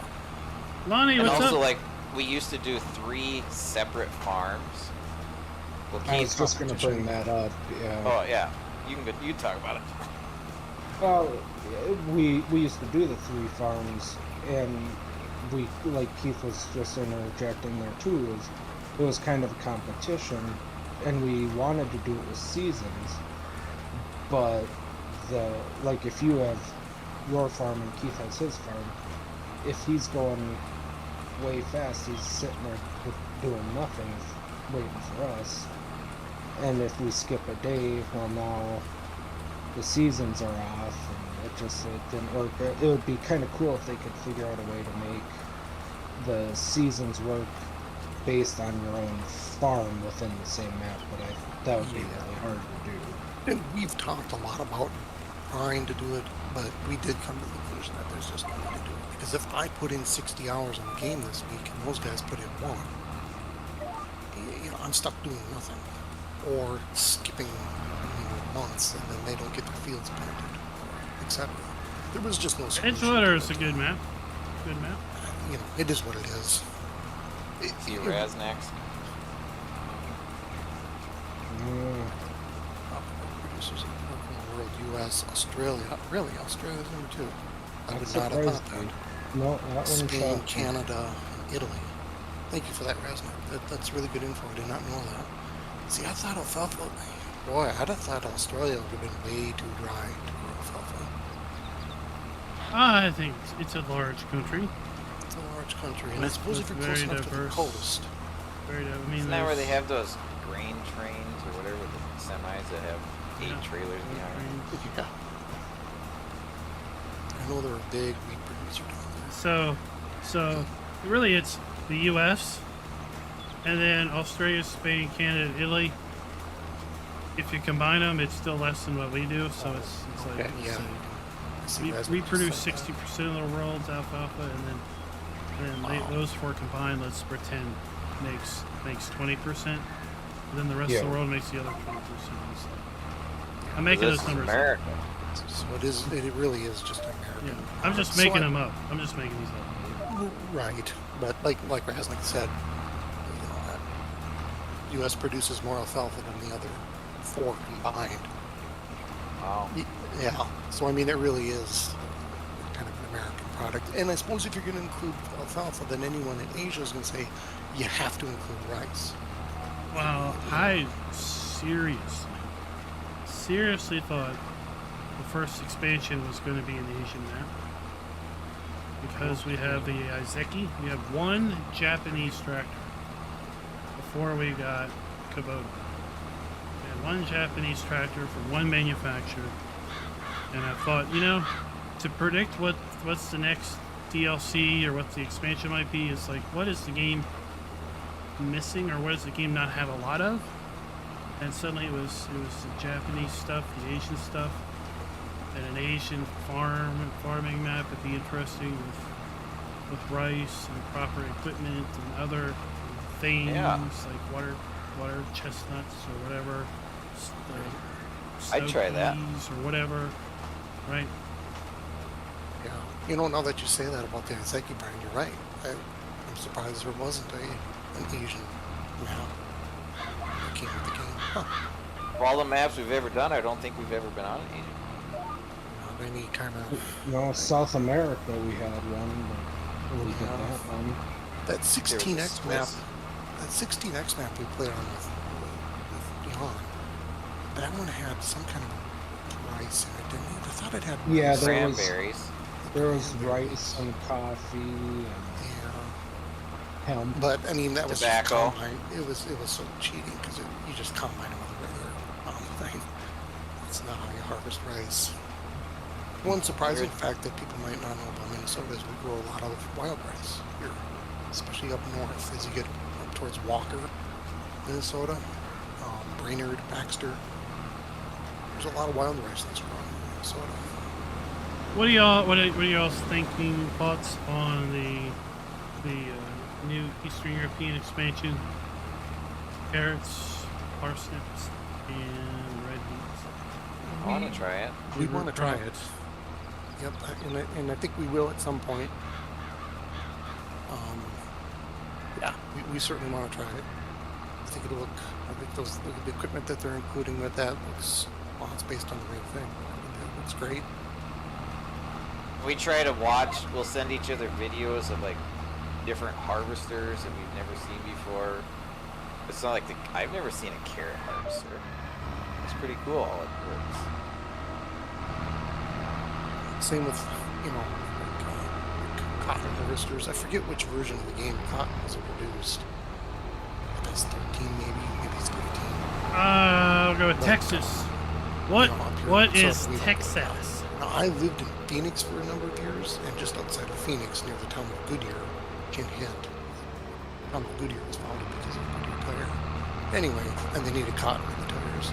There was a fair number of cotton fields out just west and southwest of town. And I took the time while I was out there to stop and take a real close look and stick my head inside the machines and get a close look. Yeah, I had never seen a cotton harvester before. You ain't gonna find one in Minnesota, I promise you that. You won't find one in Minnesota, but I did paint parts for cotton pickers when I worked at Standard Iron. Yep. I never knew what they looked like, but I was painting them. That's all that matters. As long as they're Yeah. the right shade of red. Unfortunately, they were all green. Is it case? I thought case stood for can't afford something else. Case. Dude. Case. There is no That's what I other. always heard. For everyone out there, I'm just gonna say it. I bleed red. There is nothing else. Everything else is secondary. Everything else is crap. I'm Look, sorry. Dookie, look. Case is everything. It always will be. We're washing. And I like everything, even Belarus. So weird. Almost Forever says rice is growing north of Bagley too. There, we washed Okay. it. Yeah, that would make sense. Just knock the loose dirt off of it.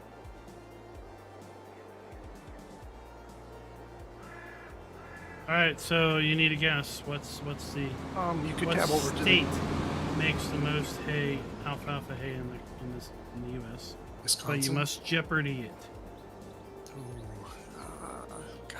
David's already said State. what is Wisconsin. Yeah, that'd be Wouldn't my be guess. California, would it? Well, and that's where California's big. It's big, and they do have a lot of big dairies out there. But I don't know what they feed them. You know, they might just do a whole lot of corn silage. Well, I know California is big on grass-fed, like natural grazing practices. Marijuana fed?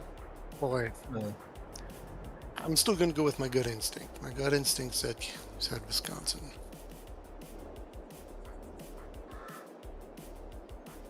Apparently it was Californians It is California. for alfalfa. Well, that makes sense. with the California. I mean, they got Resnick says gigantic. California is the largest producer, but Montana is the most acres. Suppose 'cause Oh, their that means yield you is- have the least yield. Yes. They had alfalfa fields just outside of Phoenix too. 'Cause I it was a mean, pretty you large- probably only get how many cuts do you get? Yeah, and I was just going to make the point there that I mean they could do 7 cuttings a year. We would get 3. We would get 3. Three's pretty thin. Some Charity's- years. Charity's some cousin got people do 4. 4. Yeah, sometimes. Because they'll he do 4. irrigated it. Well, I mean, if you cut it when it gets 2 inches tall, Yeah, it kind of if you depends on. cheat.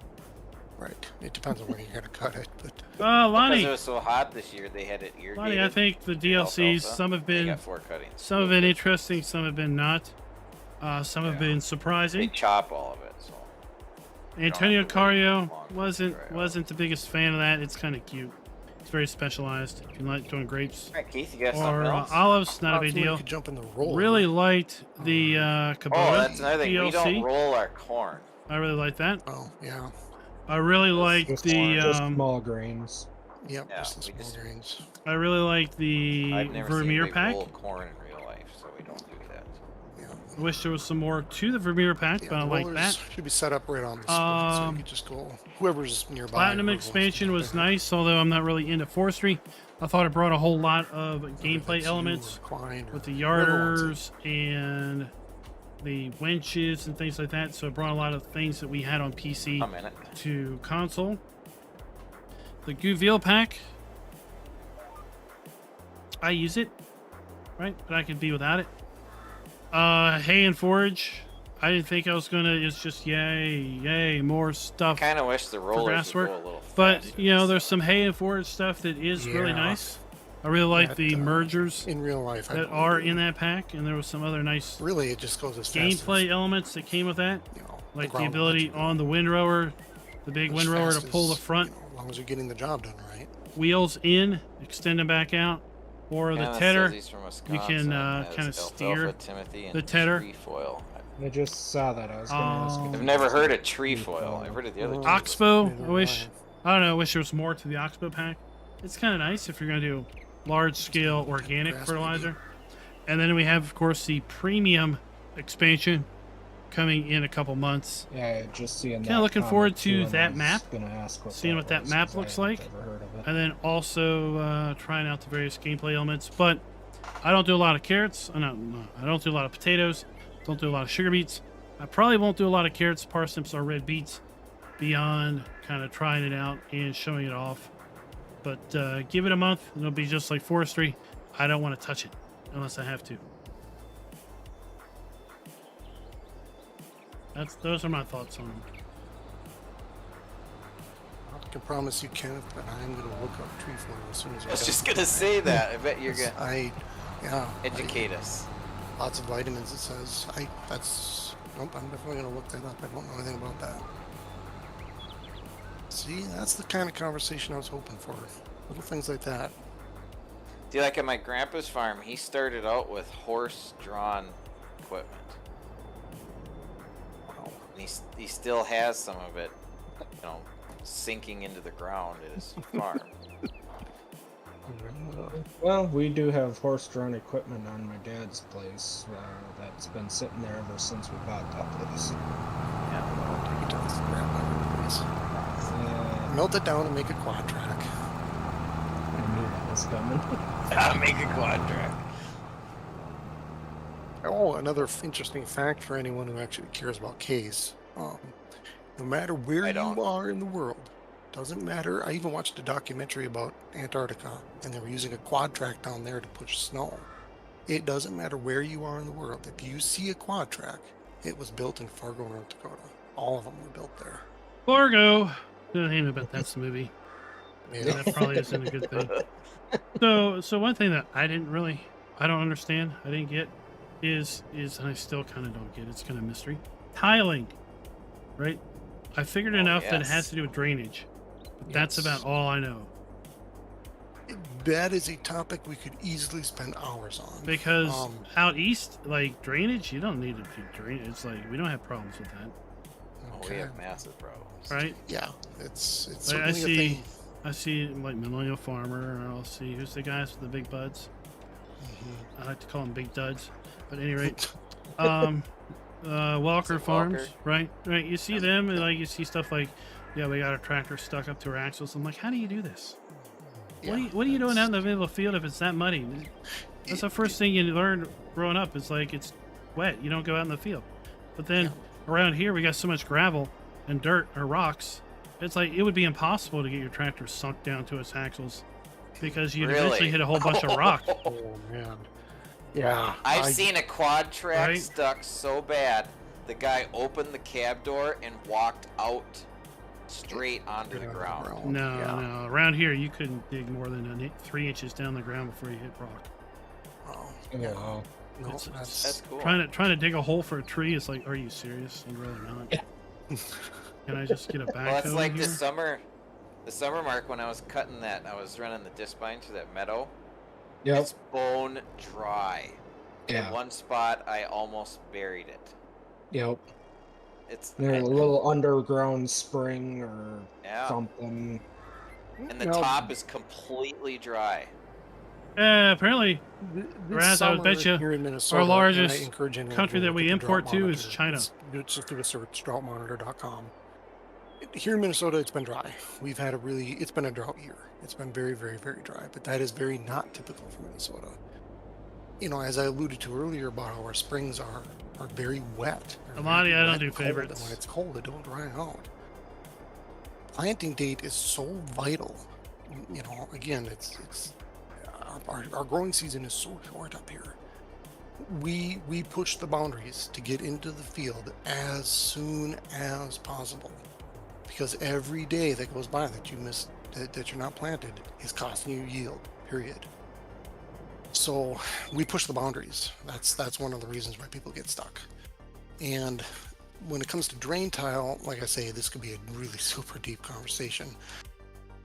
There's a few things I'd like to point out. One is that for some people, they have a misconception about drain tile, that it is somehow poisoning the waterways and it's polluting the rivers and all these things.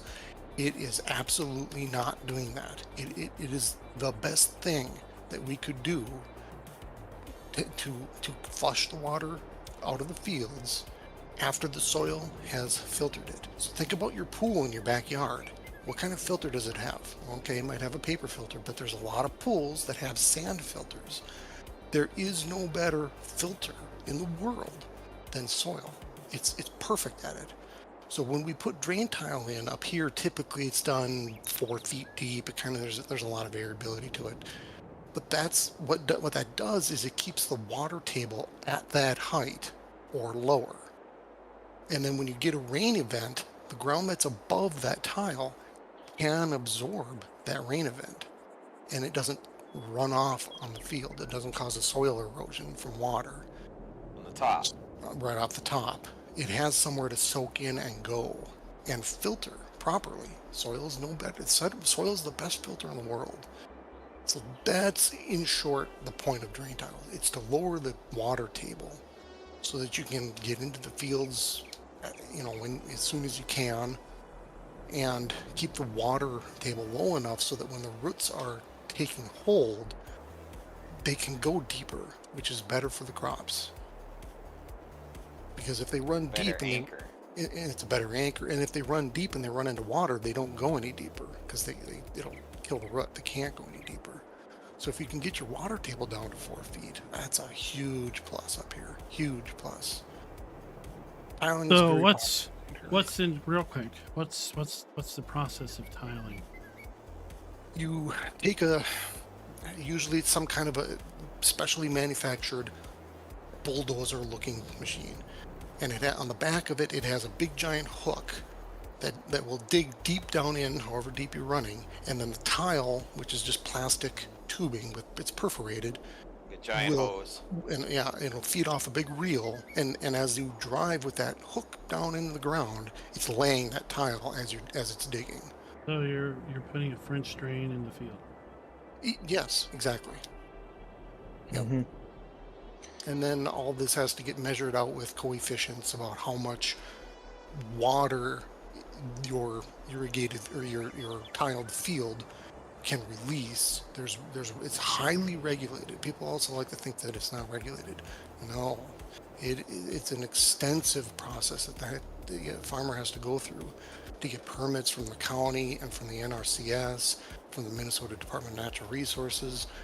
You can't just go out and tile your field willy-nilly. There's very, very strict rules involved. And yeah, French drain, that's exactly what it is. And it just drains away that excess water, keeps the water table down. We can grow much better crops. The water that comes out of them, there's a millennial farmer video where him and his buddy Randy, who is a drain tile installer himself, he runs another business on the side from farming. They take their cups right from the water coming out of the tile, and they drink it. It's every bit as safe as bottled water, if not even more safe, because the ground has properly filtered it. So one of the questions I saw pop up was, what's our favorite map so far on FS22? I don't know. You know, the last one we were on, guys, the Michigan Farms one, that one, we played that Really one a like long that one. time. Yes. Yeah, That I one was, would say that one ranks up there that one's pretty up high. there. Elm I Creek, This liked it because one- it had the road construction thing in the, Yeah. in the roads. and then This on one that map, here- oh, the creator had made the high points in the field sand and the low spots clay. I thought that was brilliant. That's With the soil map. yeah, Yes. that was really cool. I really loved that. And then he also had it where the water table would rise When it when rained. it rained. Oh, So you'd so have cool. puddles in your fields. Yeah. That And then was to add amazing. and then to add to our realism on how we play, we would go around it. If we were going to be planting that field or tilling it or whatever we were doing, if there was standing water, you got to go around that. You can't plow Just- through that. Just like you would in real life.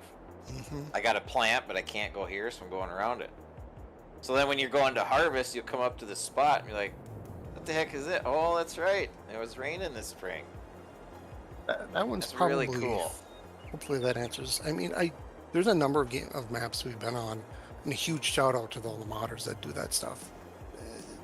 A lot of them are done so cool. Michigan Farm map, that's probably our favorite so far, at least with 22. yeah. Because of the water in the field. That was so cool. Yeah, that was so cool. Of all time, of the years I've been playing, I'd have to say there was one, I think it was Central Kansas in 15. I think was probably one of my favorites of all time. That's an old one. Yeah. So, to wrap that up, Klein, hopefully that kind of answers your tiling. I try to keep it short. It's a complicated subject, and it can be real touchy for some people because they think farmers are poisoning the ground, or poisoning the water, and they're not. I absolutely will defend them to the day I die. They're not poisoning the water. It's incredibly good for the land. It's good for raising better crops. We're just Well, so yeah. wet. I mean, so overall, that's- overall, farmers would not do something unless it was a benefit because there's not a lot of extra money. There's not a lot of money, period, in farming. So they're going to be motivated and driven to maximize yield and minimize expense. Yep. Across the board. It's just, yeah, I hear people talk about tiling, but I'm like, what the heck is that? Like, you're not actually putting tile in a field. No, it's No. not literal. It's not Floor literal, tiles. right? We're not putting ceramic somehow in the soil. You're literally just doing a French drain to help drain that water away that would normally just sit there Right. because for whatever reason the soil itself doesn't drain properly. Well, it's just full of water. We're just that wet. It's maybe a little bit odd to hear that, considering what you said about life in Virginia and Maryland. No, we're just that wet. Because you got to keep in mind in the spring when the snow melts, it's all melting. All the moisture you've gotten all winter, that all melts in like a 4 to 6 week window. And if the ground is still frozen, it's got nowhere to go. Yep. All right. Well, time. That time again, people. That went fast. It's that time Yeah. where we say goodbye. We say farewell. We say we might be back tomorrow. Depending on what happens, keep an eye on Giant's website. And something I typically do from time to time is I tell people maybe tomorrow night not be a good day to sleep in. There might be something worth waking up to. Let's just say. All right. Well, thank you again for doing this, Klein. This was Yes. fun. I enjoyed it. Please Yeah. come back. Please, keep an eye out for my name. I'm around. Maybe I'm going to join some of your live streams again. And if you were looking for a 3-team, person team to play in the what is that called? The arena mode. Oh yeah, Raz Yes. wants to do We'd arena love- mode. We'd Well, love to Raz get wants to join do somebody arena on Hey, that. we've got a 3-man team right here.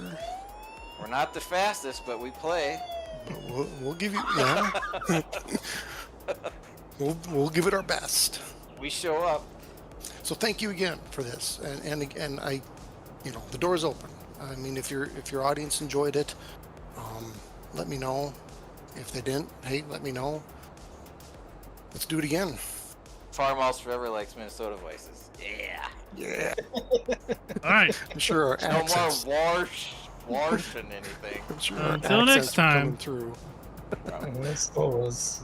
Happy farming. But yeah, no, that was a lot of fun. Appreciate you taking